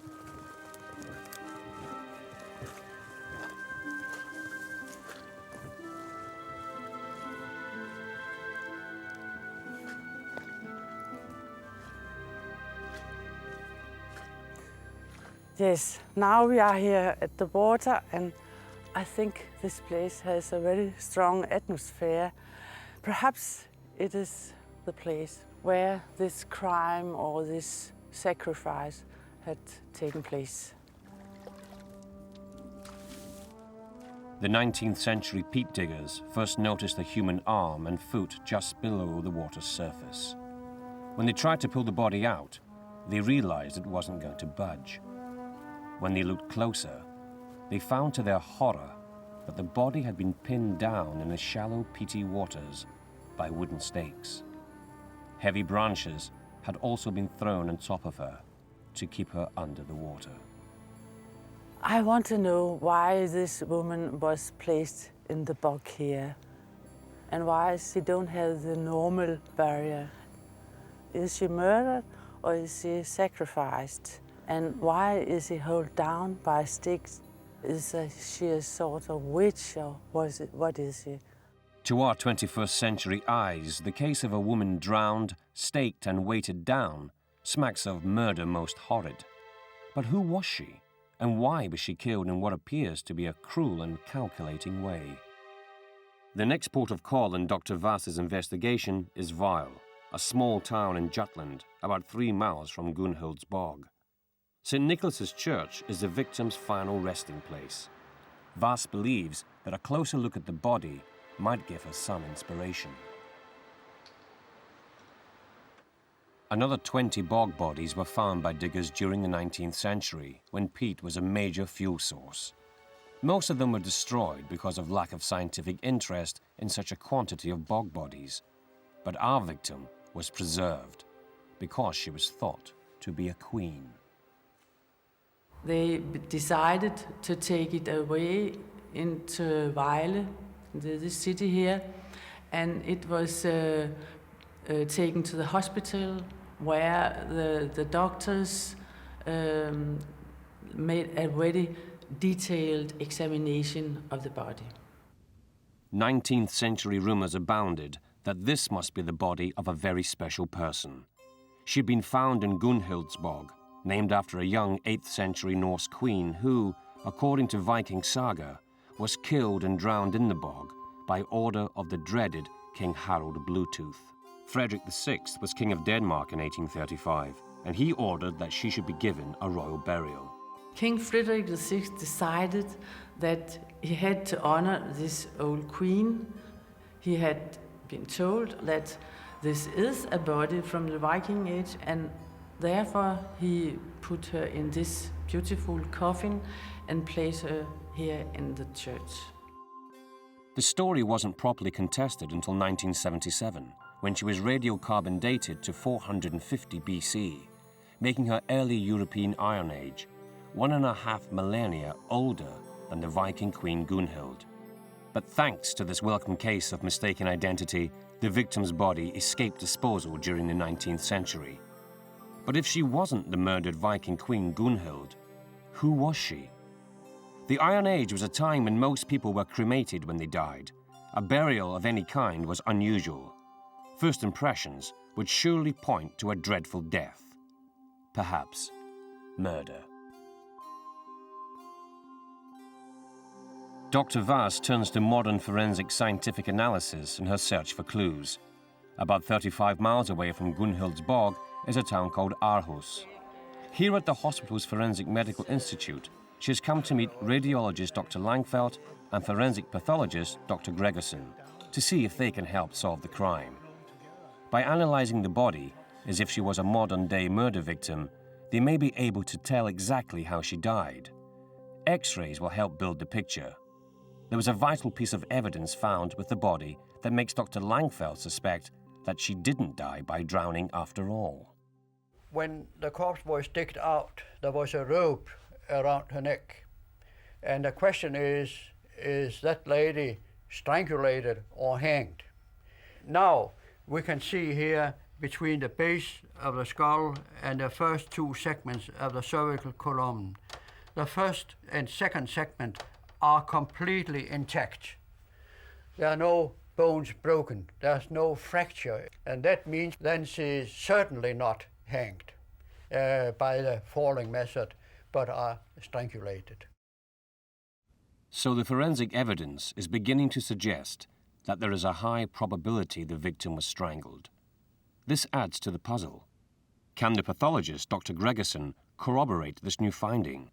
We saw at the front of the neck a horizontal groove, and when we looked carefully, we saw a similar groove on the left side of the neck, and there was also one at the back of the neck. And this is very interesting from my point of view, because it's exactly on that place where we see strangulation marks from ropes.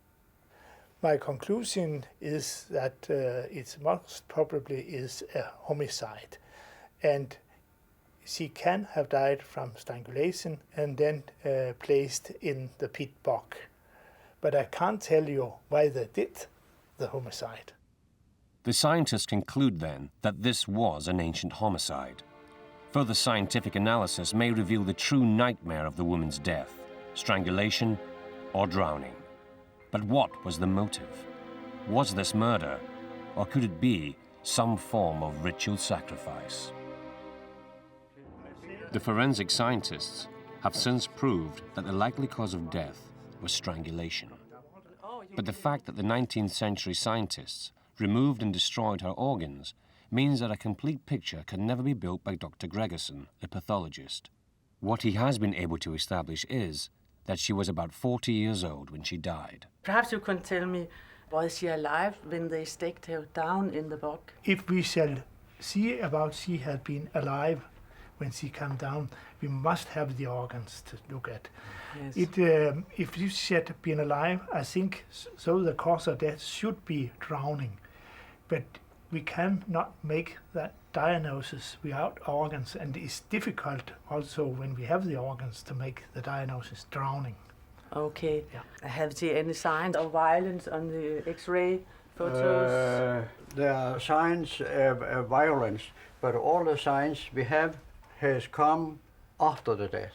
Mm-hmm. This we can see here in the fractures in the lower ribs on the left side. They are fractured, but there's no sign of healing. Mm-hmm. There's no new bone as it would be in living persons. So that has happened after the death. But then I have another question to you, Dr. Gregerson. Have they done anything harmed or to her, or had they poisoned her? Oh yes, I have a look at the skin. We have no indication of blunt trauma to the body before she has died. But you, Dr. Langfeldt, can you see anything sickness in her life on the X-ray? What we are looking especially for is the vertebra here, the column, and the hips, because we are very eager to find out if she had rheumatic disease. Yes. Many of the other corpses we have found in the pit bogs in Denmark and in northern Germany, they have rheumatic diseases. Mm. But this lady has absolutely nothing. She's quite healthy in it. So she's quite healthy. So then I must ask to the last, what was the way she died? We have these grooves on the neck, so possibility is that she had been strangled. Mm. But if we have a fresh body, we will look at the organs in the face for small petechial bleedings. It's a sign of strangulation and suffocation, but we have no possibility here to look at, to see it now. But, Dr. Vass has learnt that the woman had reached a good age of 40 years and was fit and healthy the day she died. The grooves in her neck and fractured ribs were all results of the terrible act. As modern scientists research more ancient bog bodies, patterns of ritual practices in the Iron Age are becoming clearer. Some bodies were placed in the fetal position, others with the remnants of ritual meals in their stomachs, mistletoe, hazelnuts. Was the woman a sacred offering to the gods? Vass is still haunted by the image of the poor woman being held down in the water by her assailants, stakes pinning her below the surface, suffering a terrifying death. If she was also strangled, could this be an ancient ritual killing, an Iron Age religious practice? Dr. Vass has sought the help of Iron Age specialist Professor Miranda Green, who has come to Denmark from Britain to visit the scene of the killing. Okay, Miranda, here you can see the bog. It is here where This bug body was found in 1835. She may be able to help Vas understand Iron Age communities and their religions and point to a motive for this killing.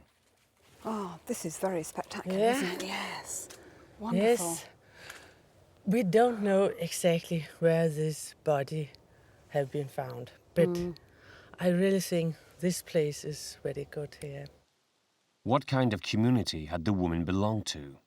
Well, she may have been quite local. She may have lived on the sort of upper ground, you know, not far from here. Yeah. And we've got to think about a relatively small farming community, I think. We're not dealing with a city or with an isolated farm, but probably with maybe an extended family, 20, 30, 40 people living in small, probably wooden houses with maybe reed thatch roofs, with livestock, and they would have had arable land as well. So, Miranda, could you tell me about the gods at that time? We think that during the Iron Age, in this part of the world, there were lots and lots of gods.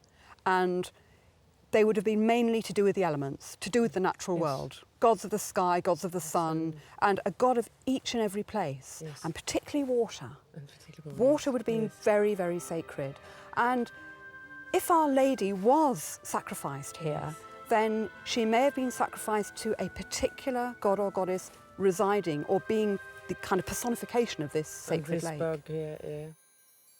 Iron Age peoples of Northern Europe would make human sacrifices in times of great need, perhaps a sudden famine or epidemic.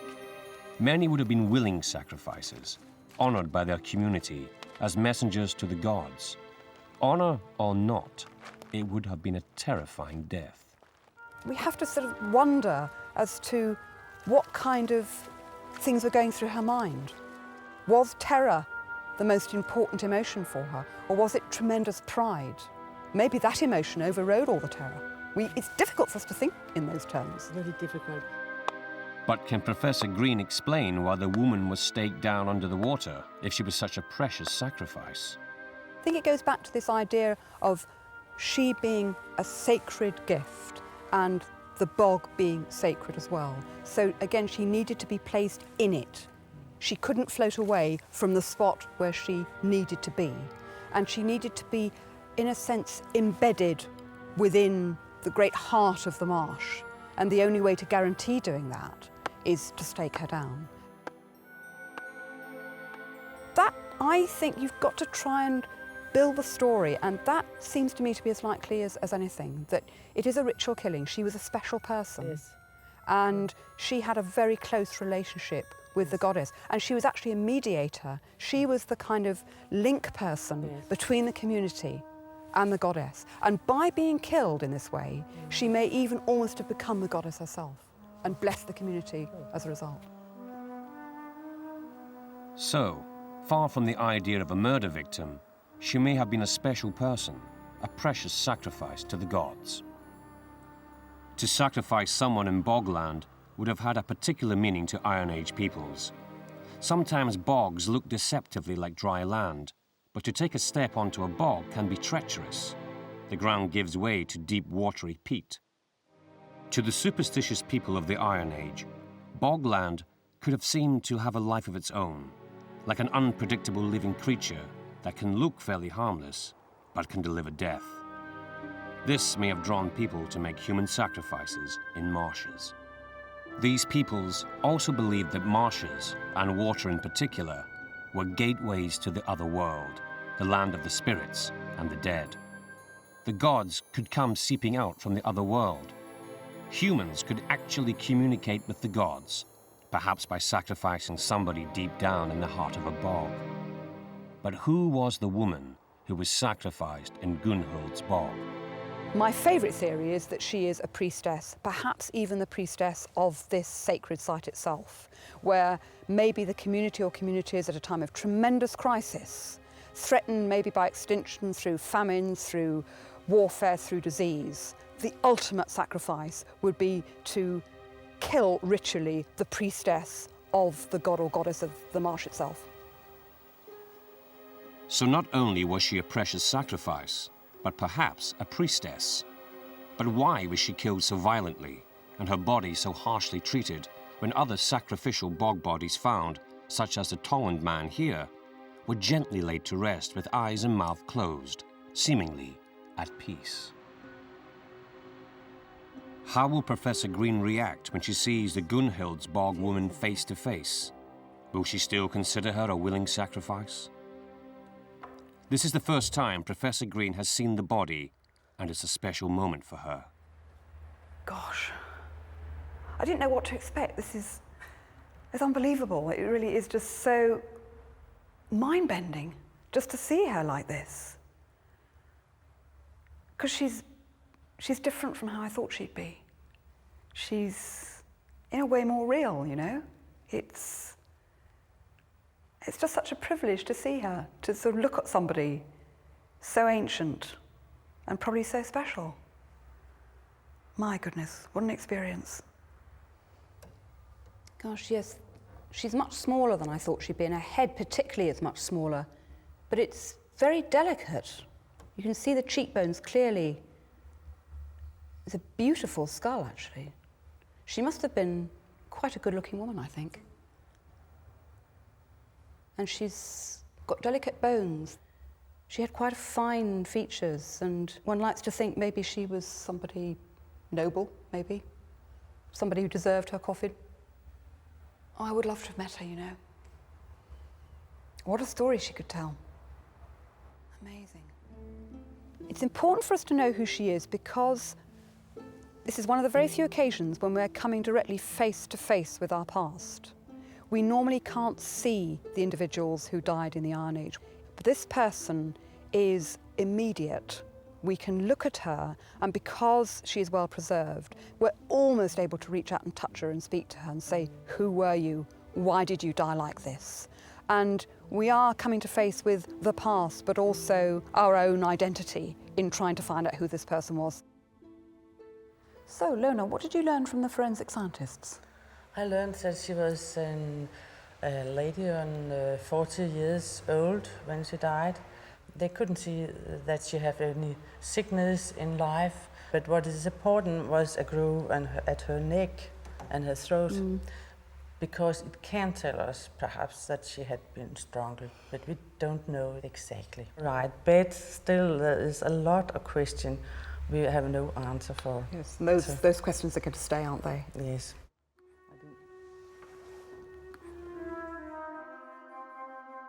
The sacrificed woman was killed brutally and cruelly. She and her clan lived in this harsh environment, relying on the sun and the rain for good harvests. But if the crop failed, human survival was in jeopardy. To a simpler society, the gods of nature could seem cruel. They needed to be placated. Perhaps the Gunhild's bog woman died willingly, as a gift to the gods from her people in times of great need.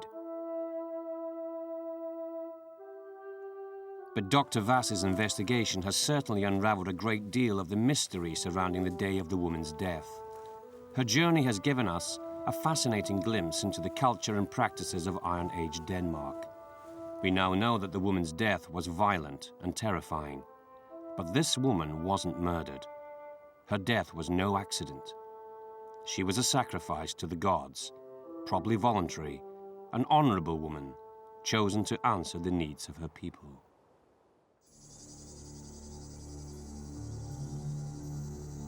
In the hot, arid landscape of northern Syria, archaeologists have made a startling and mysterious discovery.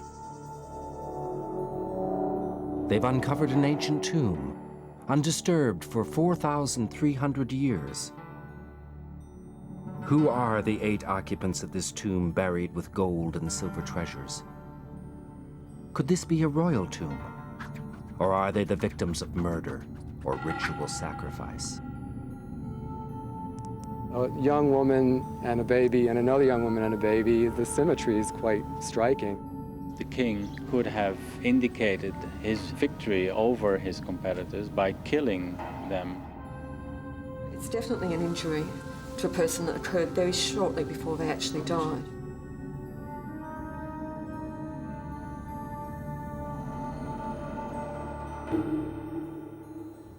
Professor Glenn Swartz is on a mission to uncover the story behind a spectacular Syrian tomb containing the bodies of 2 men, 2 women, 3 babies, and 1 other adult. He wants to unravel this mystery that dates back to the very dawn of urban civilization. Are these rich women members of royalty?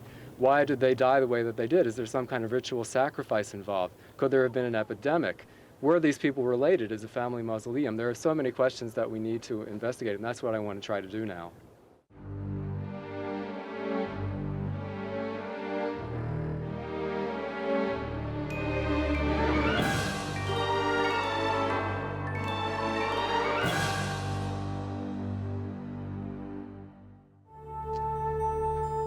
Syria is a land as old as time itself. Situated at the eastern edge of the Mediterranean Sea, its vast interior desert plains are bounded to the northwest by snow-capped mountains.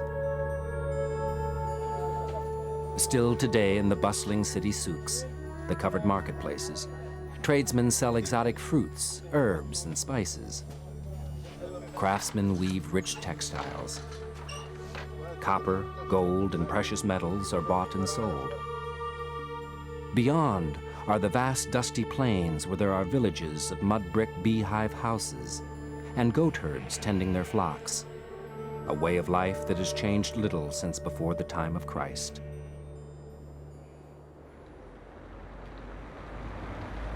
Dr. Glenn Swartz of the Johns Hopkins University in Baltimore has come to this exotic location in search of answers to an ancient mystery. He is co-director of the team that unearthed an intact tomb situated near the small Syrian village of al-Mara. Glenn has been excavating al-Mara for several years. He believes that it could be the site of the ancient city of Tuba, which is mentioned in many Middle Eastern and Egyptian texts dating from the 3rd millennium BC, the age of the Great Pyramids. Glenn and his team made their breakthrough discovery while excavating a hill which showed signs of once having been the site of a necropolis. We knew that it was walled in the Middle Bronze period, around 1800 BC, so we thought there must be some important building in the middle. So we dug there, and we didn't find an important building. So I told my graduate student, Alice Petty, well, just keep digging, see what you get, maybe it'll be more interesting. And she kept digging, and she hit some bones, so we realized, these were human bones, and say, oh, it's a tomb. They continued to dig and discovered several complete clay pots, unusual in that they were intact. This confirmed their suspicions that they were unearthing a tomb. Then they discovered metal. At first we thought these were bronze objects, then we took a closer look, we realized they were silver. I thought, there's something important here. And then we got lapis lazuli objects, and those are very highly valued objects in antiquity. And then Barbara Stewart, who was excavating the tomb, she came back one day and said, guess what, there's gold in this tomb. So, okay, this is really an unusual and quite remarkable discovery. The presence of gold and lapis lazuli, a beautiful blue semi-precious stone, may indicate that this was the tomb of wealthy, high-ranking people. The tomb was comprised of 3 layers. On the top layer, they found 2 women adorned in the gold and lapis lazuli jewelry. Lying close to each woman were the remains of a tiny baby. Below this layer, the team discovered the remains of a 3rd baby and 2 adult men, one of whom was buried with a bronze dagger. The 3rd and lowest level held an adult with a silver cup and silver pins. Well, we realized after we'd finished excavating this tomb that we had quite a number of interesting and important results, and also that there were a number of mysteries that had to be solved, really. For example, why was there a difference between the women, these richly bedecked women, and the men underneath who seemed to be much poorer? Why did each of the women have a baby? Why were each of the women of the same age?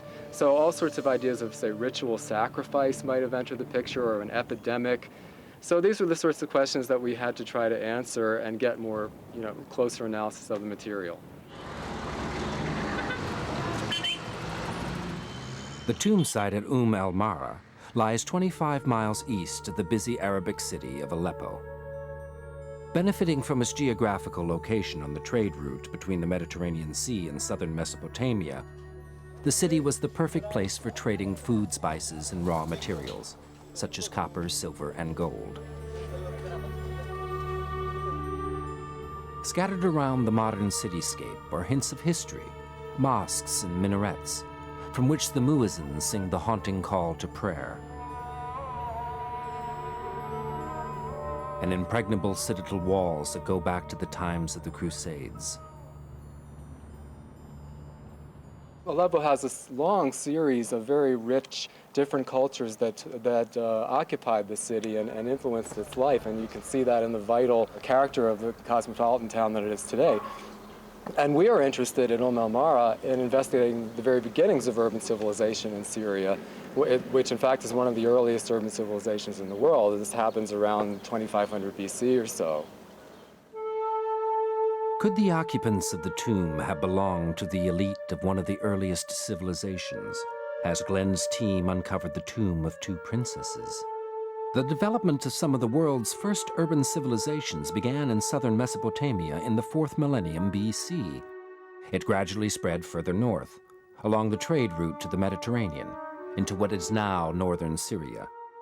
Slowly, people began to make the shift from small farming villages to large cities. These city-states relied on huge flocks of domesticated livestock and the development of farming. Most of these resources were controlled by elite families and royalty who coexisted in a perpetual state of rivalry. Could the remains that Glenn is investigating have belonged to one of these elite families? Could they have been royalty? What made this new discovery quite so remarkable was that Glenn and his team may have unearthed an elite or even royal tomb, which had apparently remained undisturbed since it was sealed over 4,000 years ago. So who were the occupants of this tomb, and how had they died? One of the things that occurred to me was perhaps that these were, say, princesses or elite women at the top who were buried along with attendants or servants who may well have been sacrificed to accompany their mistresses into the next world. The arrangement of the bodies and the tomb itself, with its layers apparently organized by social rank, could certainly support the theory that these young women were princesses and that the men had been killed to accompany them in death. But this does not explain the death of the women. A young woman and a baby and another young woman and a baby, the symmetry is quite striking. So you could try to come up with some idea of ritual sacrifice involving the women, not the men. Perhaps they're the ones that were killed. In need of more evidence, Glenn has returned to the excavation headquarters at Mara.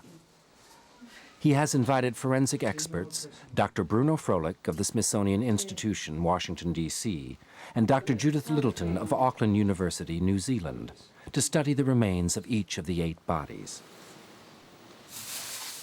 Individual A, the actual skeleton. So Bruno, you want the adult bones over there, right, with you? Assisted by Barbara Stewart of the excavation team, they set to work, examining in detail the 4,000-year-old bones. Bruno Froelich is as familiar with modern police work as he is with archaeological inquiry, regularly assisting the Vermont State Police Force with murder investigations. In this case, his and Judith's work is made difficult by the fact that the skeletal remains have been ravaged by time, many of the bones now being in fragments. Will their expertise provide Glenn with any new clues or surprises? They first attempt to determine the age of the occupants. Long bones, leg and arm bones, will give them the best indication. In children and infants, we do it by measuring the long bones because children grow. When you reach 16, 17, 18 years of age, you probably do not grow much more, so we use other criteria. And in this case here, in one of the infant burials, it's probably newborn, stillborn maybe. Determining the sex of an individual from ancient remains is more difficult. And the best indicator of sex is always going to be the pelvis, okay? But in an excavation situation, the pelvis is generally poorly preserved. It's a fragile bone, it's very flat. So for some of the individuals, we've got parts of the cranium, we've got some measurements like the head of the femur where it articulates into the hip. For the infants, of course, there's no way of getting sex morphologically with any certainty. So even the sort of ancient DNA work that you could do on sets has a fairly high error rate because of the problems of extracting DNA. Early on in the investigation, the two forensic experts have difficulty determining the sex of one of the two adult bodies on the top level of the tomb. That's a male. But look at that orbit. Yeah. I looked at the eye of the orbit, which looks very female. It's underdeveloped. It's got quite a sharp upper edge. At the same time, Bruno was lifting up the mastoid, which is around here, and thinking, this is pretty big. And I'm looking at the orbit thinking, this is really small. So, you know, based on that, we've ended up with a dispute. This is a female. Okay, whoever it is young. Eventually, they agree that this is a woman. I'll put a question mark after it because we don't have any... okay. So what is the evidence in favor of that identification? That is a female? Yeah. Small? It's Small. the bones are very fragile, very thin. And that's it? Oh, that's all? The remains of the other top layer individual shows signs of having had a pathological condition, which has wasted much of the body and lower limbs. There's something wrong with all of them. They're all flattened close to a proximal. The disease has affected the growth of the bones. It makes identification of age and sex, based on average size comparisons, very difficult. The scientists wonder if this condition could account for the small size of the baby that was found with this individual. Bruno and Judith are unable to come to a definitive decision on the sex of this person. So I think we would say sex is unknown. Okay. Then, on the same skeleton, Judith notices something interesting. It appears to be an injury, perhaps a sign of violence. Could this be a clue to the cause of death of these two women? I've got a cut all the way along the back of the ulna. Okay, so it's actually the back of this elbow here. Okay, now that's a fresh cut. Okay, it's sharp. Okay, so it's clearly signs of trauma. Now, it could be after the excavation or it could be before, but the reason we think it's before the person died is that it's actually cut across some infection on the bone, so there's a bit of porosity on the bone. But here, you've got signs where the bone has actually started to heal after it's been cut. So it's definitely an injury to a person that occurred very shortly before they actually died. So whether it contributed to the death or not, there's certainly, it's the first sign of violence that we've seen on all of the skeletons that we've got. Could this be the sign of an attack with a knife? Such injuries on the forearms are often found on victims who have attempted to defend themselves from a knife attack by holding their arms up in front of them. Bruno is not convinced. In this case, we're dealing with a person where we have a lot of diseases going on in the body, and the bones are very thin, the bones are smaller than they should be, okay? And so maybe the bone is very weak. This person may just have fallen on the road and hit a stone with elbow and broke it because the bone is weak to begin with. So the forensic analysis has shown that the two women may have suffered from a bone disorder, but the two men from the middle layer seem to have been young and healthy. But what of the skeleton on the lower level? There was initially some debate among the archaeologists as to the sex of this individual, but Judith is convinced it's a female. The individual down the bottom, okay, is a woman. She's middle-aged.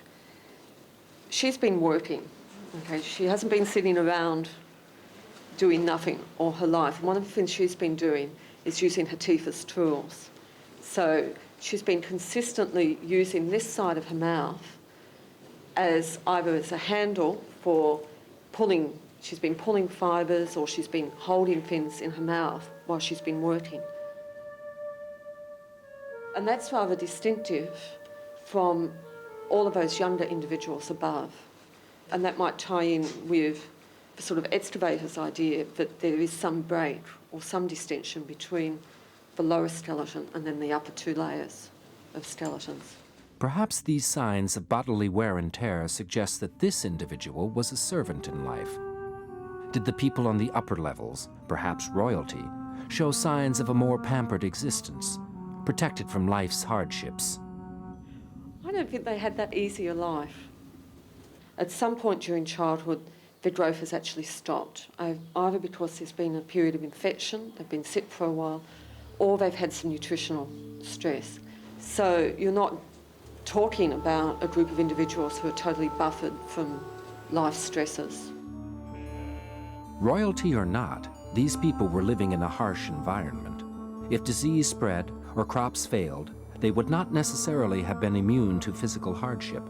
Glenn is eager to know if it can be proved that any of the individuals were related. This is very difficult to determine without collecting and analyzing DNA material from the bones. Unfortunately, their age and poor preservation means that this may not be possible.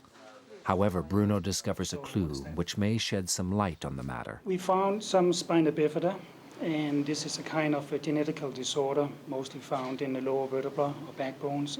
We found it in 2 of the cases out of 4 or 5 adults. And that's a little suspicious, and that may indicate that there's some relationship between at least those 2 persons.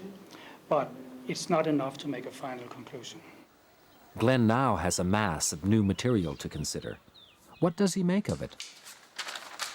The health of these people is interesting, or I should say the ill health, that even the women at the top that we thought were princesses, they didn't have such an easy life, and they had this evidence of stunted growth, so that's interesting.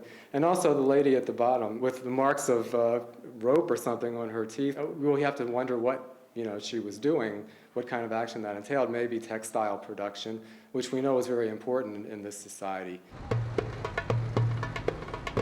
The forensics is just one part of the story. Now Glenn needs to examine the artifacts found with the bodies to see if they can tell him more about the rank of these people and the type of burial ritual which may have been involved. Glenn's next stop is the National Museum at Aleppo, which houses most of the archaeological treasures found in Syria over the years. It's also home to many riches that were found in the tomb at el Mara. The jewelry covering the bodies on the top layer is magnificent in materials and design. These 2 beautiful gold pendants show a high level of craftsmanship, suggesting that they may well have been made in another region and then purchased by a rich family in el Mara. One of the women wore a gold headband and a gold bracelet, complete with a fastening clasp. They were also adorned with lapis lazuli beads, the most spectacular being this one, carved in the shape of an ibex, a kind of wild goat. The preciousness of these objects suggests that the occupants of this tomb could have belonged to the elite of one of the earliest urban civilizations. Could this valuable jewelry have been ritual offerings sent with the bodies to the world of the dead? Could the treasures point to a case of ritual sacrifice? Hans Curvers is a member of the team which unearthed the tomb at el Mara. He has been studying its treasures in detail. Can they give him any clues as to the status of the individuals under examination? Well, the tomb that we have excavated, for instance, included a lapis lazuli ibex. And this lapis lazuli comes from Central Asia, Badakhshan. Through Iran, it reaches southern Mesopotamia, the modern Iraq, and then it is found in the area of northern Syria where we are excavating. So this shows that people had access to this trade system. And so that's how we have to assume that they belong to the leadership of their little petty kingdom that was located or centered around el Mara. At el Mara, perhaps the site of the ancient city of Tuba, residents would have acquired wealth primarily through farming and the control of trade routes. The critical factor in the development of cities was the ability to create surplus food, allowing people to have roles other than food production. The many crops and enormous herds of sheep and goats could also provide products to be used for trade. Other cities of ancient Mesopotamia were dominated by powerful families that controlled their most important resources. Were the inhabitants of the el Mara tomb members of such an elite? Perhaps the young women in the tomb were pawns, caught up in the power politics of feuding royal families. Glenn meets with Hans to discuss the fate of the princesses. Are these princesses from the Aleppo area? Yeah, I think the Ebla texts actually talk about the exchange of women between. How and why did they die? One possibility is that they were ceremonially poisoned, a practice which existed in southern Mesopotamia around this time. Perhaps they were stabbed. The injury to the forearm of one of the young women could have been a sign of self-defense against an assailant's knife. Of course, it is possible that they died of natural causes. We know their remains showed signs of weakness and disease. So could this be simply a family tomb? The tomb at El Mara was built on top of a hill. This tomb would have been part of an imposing building complex that may have been the central feature of the city's layout.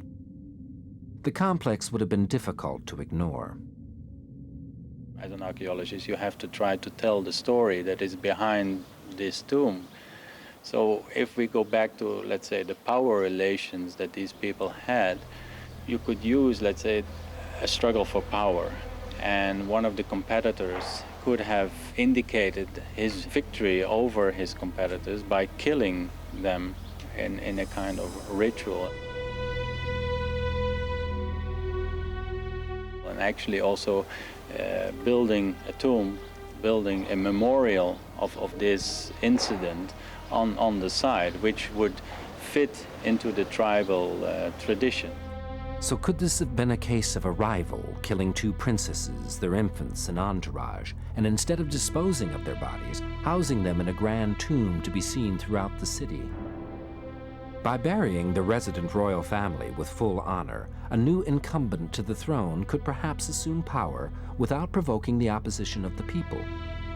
Ironically, for this scenario to be true, the new rulers would have had to have been willing to bury with the corpses the extraordinary jewels and ornaments found in the El Mara tomb. The importance of religious ritual might provide an answer to this paradox. Glenn returns to the site of the tomb to consider what he's learned. Does he believe that these were princesses killed by foreign enemies? If you look at the text from the ancient Near East, when kings kill their enemies, they usually don't bury them with a lot of respect. In fact, they boast about making piles of corpses of their enemies. So I would tend to think if they were killed, it probably was an inside job. Maybe a jealous queen getting rid of rival concubines and perhaps disguising the fact that they were murdered. So they're buried with respect, but still gotten out of the way. I tend to favor, at the moment, an explanation that involves a consideration of the architecture of the tomb, that is, the way that it stands high up. It must have played an important role in the community after the death of these people, and of course it's in the center of the community too. So I think what we might be dealing with here are elite princesses who died and then were venerated long after their deaths in this freestanding mausoleum.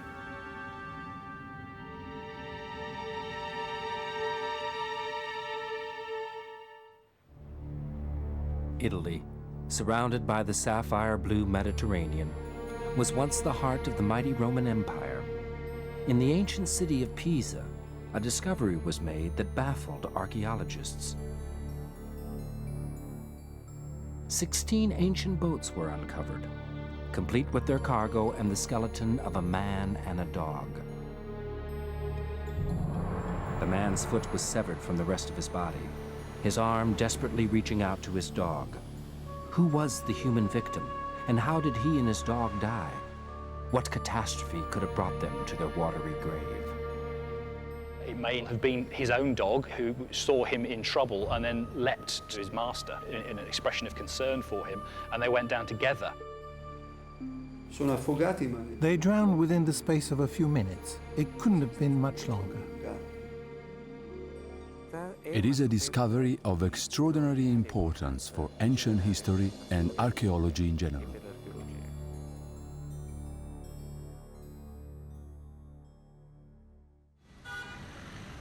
Archaeologist Francesca Bertoldi is on an investigation to find out what happened to this person. Could this be the skeleton of an ancient mariner, pinned beneath the cargo of a Roman ship? What event brought about his death, An accident or a natural disaster? How did he lose his foot? Was the dog he reached out for in his last moments his loyal pet? What I find intriguing in this story is that we can see the frozen moment of this man's death, and we can see also a gesture of love in this death.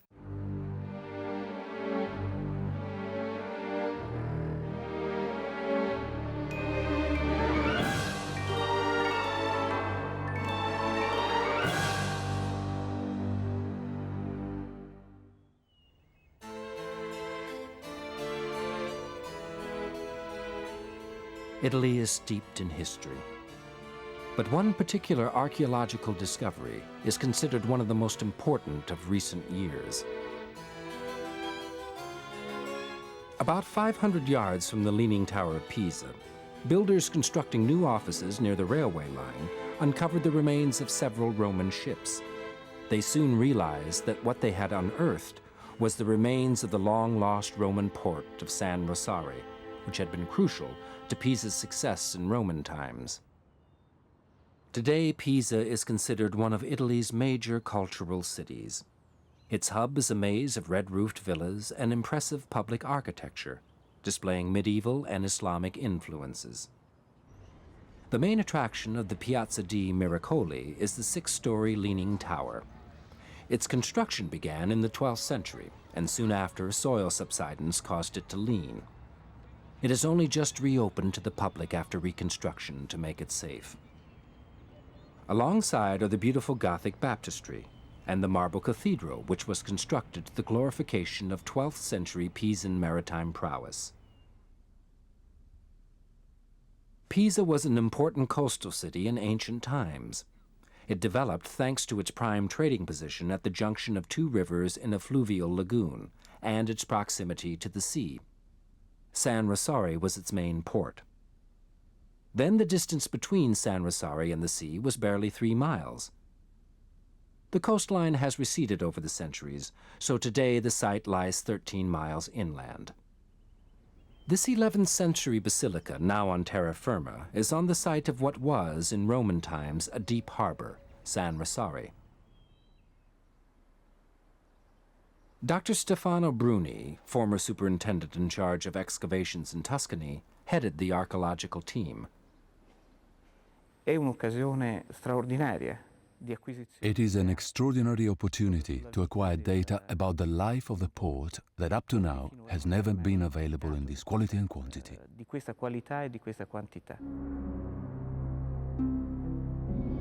At first it seemed that an entire fleet had perished in the disaster. They found 16 Roman boats and their cargo, several storage jars or amphorae containing foodstuffs, a veritable treasure trove of Roman materials. But then they came across something more sinister trapped by the cargo. We started by finding the side of this boat.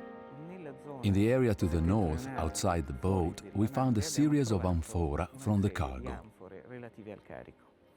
As we removed the amphora, we became aware that in the sediment there was a skeleton of a man and one of a dog.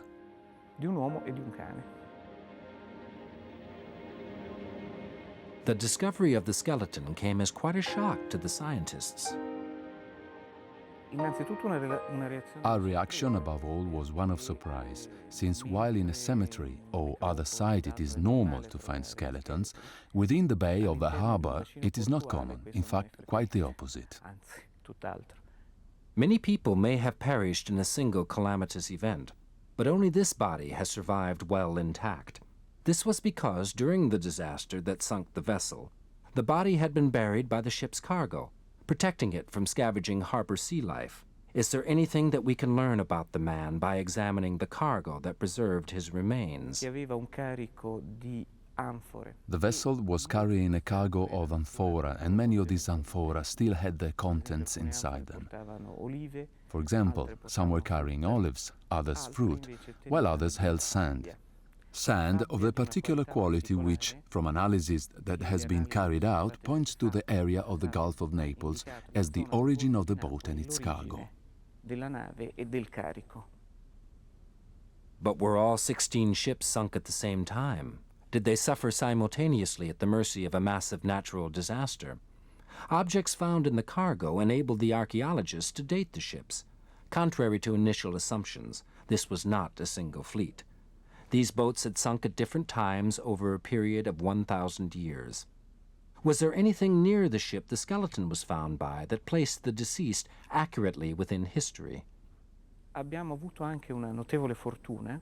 We also had a big stroke of luck because amongst the rocks of the ballast were also found 2 coins, one of which is bronze, minted in 7 BC, which enables a chronology to be placed at around 7 BC. So the archaeologists were able to confirm that the victim was indeed an ancient Roman who lived during the rule of the Emperor Augustus. Can forensics help Francesca Bertoldi determine the deceased age, physical stature, and even his facial appearance? We would like to know how old the man was when he died, what pathologies he had. If he had, we can understand something on his physical activities from his skeletal appearance. We can learn something about his race and his facial appearance. The site of the excavation itself is closed to the public, but you can see the many treasures found there at the Museum of Ships in Pisa, which is solely dedicated to showing the many artifacts found there. The skeleton, however, is kept at the university, where forensic archaeologist Professor Melenier has been studying the remains since their discovery. After careful analysis of the bones, he's able to give Francesca a description of the deceased. There are many results. First of all is a male, with prominent eyebrows, pronounced cheekbones, very strong lower jaw, very high nose, highly developed cranial capacity, extremely robust bones, especially those of the upper limbs, masculine characteristics, above all the pelvis, femurs, lower limbs, so therefore very robust. The upper arm and chest bones show robust prominence, a roughening, where large muscle was attached to the bone. This indicates that this was a man used to hard physical labor. So are the archaeologists any closer to defining exactly what his occupation was? Era sicuramente un marinaio. He was certainly a sailor. He had certainly been carrying out this kind of activity from an early age because his bones had been modified, modeled by an intense physical activity, which has led to these really strong forms. He had very strong arms, hands, and very strong shoulders.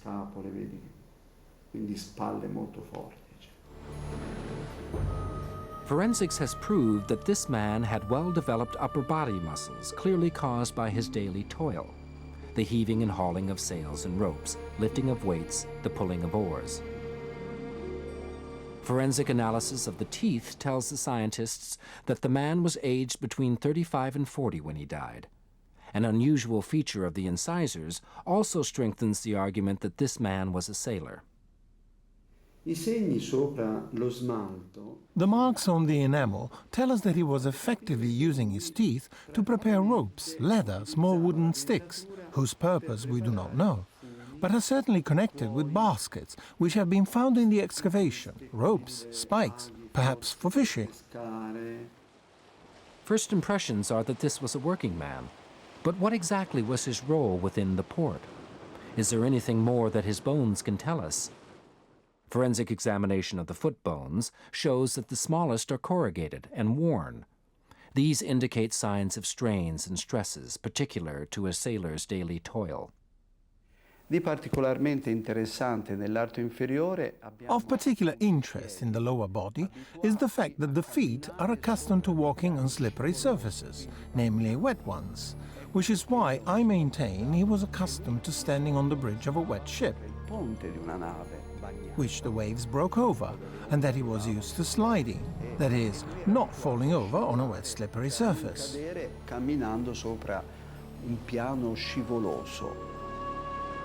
If this man was indeed a sailor, could this shed some light on the presence of the dog? Francesca Bertoldi is curious to know if it was a guard dog or simply a pet, the man's best friend. Perché un cane sulle navi? Di che razza era questo cane? Possiamo saperlo? Vedendo la forma, le proporzioni... Well, looking at its shape, the proportion of the limbs compared with the chest, we can guess that this dog was fairly similar to the dachshunds of the present day.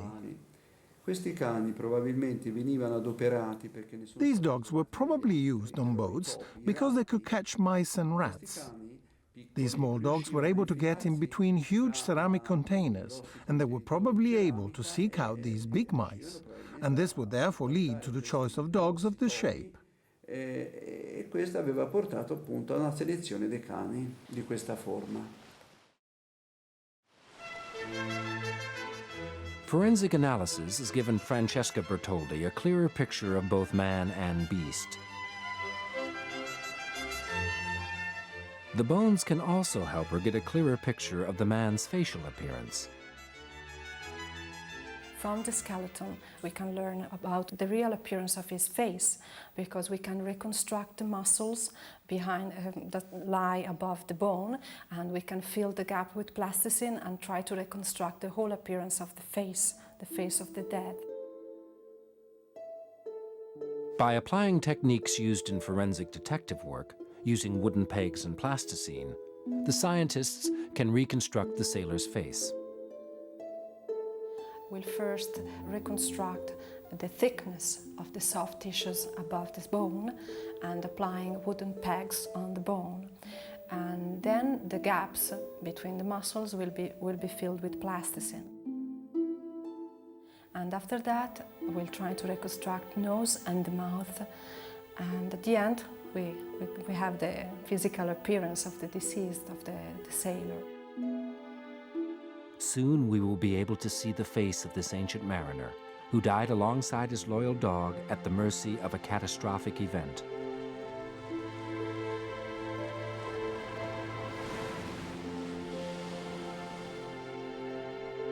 The clearest picture of the only surviving casualty of this event is coming to fruition with the completion of the clay model facial reconstruction. The human instinct to capture the likeness of friends, family, and the rich and famous is ages old. Some ancient people were honest about their subjects, depicting them warts and all, while others were more flattering. We have the case of the Greeks, who idealized the appearance of their people, their men and their women, making them extremely beautiful according to a particular concept of beauty. The Romans, however, and this was a Roman boat, reproduced their features, their actual features.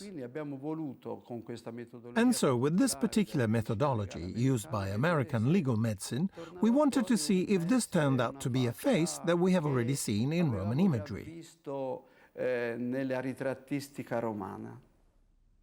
Will the sailor look typically Roman? Or might he have belonged to another race, whose nation may have been colonized by the Roman Empire? I had the impression of seeing someone I had already seen before. So this meant, in fact, it was an Italian. That is, at least an individual with an Italian face, which is not very different from Italians in the past. So we are part of the people which in broad terms has been the same for thousands of years.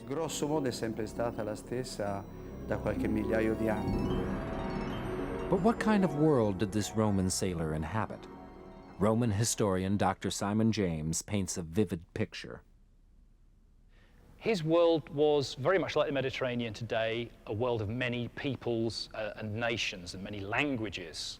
But of course, at that time, it was dominated by Roman power. The Romans ruled the whole of the Mediterranean basin, and he would have not seen probably any territories that were not under Roman domination.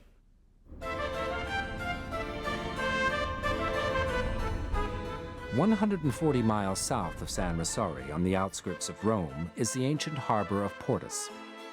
Portus, unlike the site of San Rossore, has been archaeologically preserved. It is central to understanding the vast scale of trade and transport within the Roman Empire. It also gives us a picture of a typical Roman port, the kind of environment in which the sailor died. Not much of the original port survives, apart from a few walls, But visitors can walk through where the original wharfs, docks, and canals were during ancient times, an enjoyable way today of sensing the magnitude of Roman maritime power. What we see here at Portus is an imperial harbour. It's something that's actually financed by the state itself, and it is on an appropriately enormous scale. It reflects not only the engineering skill and ingenuity of the Romans in being able to construct this facility, but also the fact they needed such a facility simply to supply the foodstuffs for the capital. Not enough food could be grown around Rome to feed the city's large population. The capital had to be supplied by imports from across the sea, so the Romans brought here much of the agricultural output from its imperial territories. An impressive collection of Roman maritime vessels, ships' oil lamps, and storage jars can be visited at the Museum of the Roman Ships of Fiumicino just outside Rome. It's another opportunity to witness the tremendous capabilities of ancient Rome. But that stupendous effort that went on every year, it was only one part, the biggest single part, but only one part of the great maritime trading network that spanned the entire Mediterranean basin. At least as much again, probably several times more such quantities of material were being moved between smaller harbours, places like Pisa. The Roman sailor who died in Pisa was therefore a small cog in the huge machine that was the Roman Empire. But on board what sort of trading vessel did he work? What business might the ship have been involved in on the day of the disaster? From the look of the cargo, I would imagine that this was a small coastal vessel which was going from harbour to harbour up the coast of Italy. The scene at San Rosori port then would have looked similar to that of some Italian harbours today. So one can imagine a very busy harbour scene into which our relatively small coastal vessel is threading its way to find its mooring, drop anchor, and then unload its goods probably into small boats to go off to the wharves and to the warehouses of Pisa town.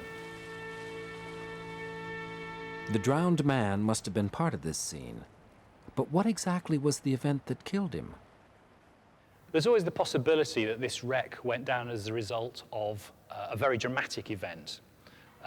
For example, something like a tidal wave associated with an earthquake or something like that.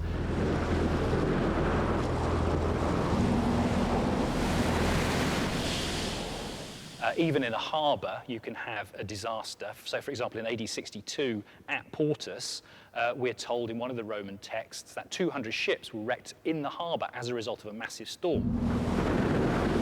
So perhaps the ship, partly unloaded, was caught by a Mediterranean storm. Very big winds and waves, it may have just caused it to heel over, the cargo shifted and the whole thing went down. There is one more piece of evidence that might be able to tell us how the sailor died. The strangest aspect of the sailor's skeleton is that there is only one foot present. How did he lose his foot?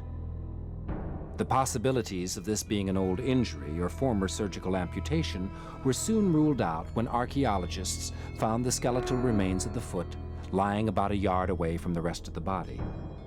Well, this is very important because when in visiting the site, Professor Mallegni realized that one of the man's feet was lying 1 meter close to his leg and in perfect anatomical connection. This is the real important part of it. The fact that the sailor's foot was in good condition and hadn't simply eroded away from the rest of his body in the years after his death gives Francesca a vital clue. Because the foot was in perfect anatomical connection and lying 1 meter away from him, we suppose that there was an accident before the man's death, or maybe during the man's death. Possibly his foot was trapped in a rope and he fell and the foot was torn off. It must have been a sudden violent event that was powerful enough to have torn the mariner's foot off.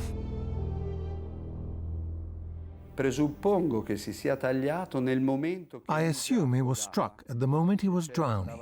That is, he was dying. When the cargo fell on top of his body, pressing him into the ground, a shroud or a rope, probably connected to something that could have been the sail, tightened, creating a slip knot. The impact was so strong that it pulled the foot from the tibia. We know it was a huge, sudden event that injured and killed this man and his dog. But what exactly was it? A tidal wave? An earthquake? A flash flood? It seems that the geography of the area around San Rosori could help us be more precise. Probably it is the nature of the dock, because it is on a bend in the River Auser, where it was subject, as it is today, to heavy flooding during the winter and the autumn, due to rainfall upstream. So this was a heavy flood, which was common in the Auser, as it is in the Arno.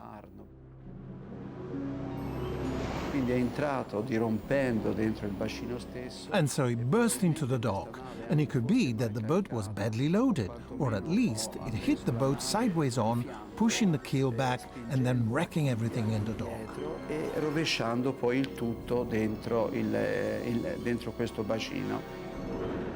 So it was the port's location at the confluence of two rivers that set the scene for the disaster that was to befall San Rosori and killed the sailor and his dog. Freak storms and a flash flood most likely broke the banks of the rivers Arno and Auser and sank the ancient mariner's ship. Francesca Bertoldi's investigation has now allowed her to piece together the likely scenario surrounding the death of the ancient mariner and his dog. We suppose that during the tidal wave, he fell out of the ship, this is for sure, and the cargo fell over him and trapped him, so probably he drowned. And while he was falling, he tried to grab the dog. This is also for sure. And this is very moving, really, because it gives you an insight in every single moment of this tragedy. It is this simple action of desperately reaching out for his dog that tugs at the heartstrings. It gives us a glimpse into the character of this ancient mariner who perished over 2,000 years ago. Another thing that touches us more closely is the fact that he had tried to save his little friend, the dog, carrying it, however, to a sad end that they met together and where they remain together forever, right up to the present day. After 2,000 years, the ancient mariner rises from the deep. Forensic detective analysis has helped to flesh out the skeleton of this Roman sailor, build a portrait of the man and the world he lived in and the way he died.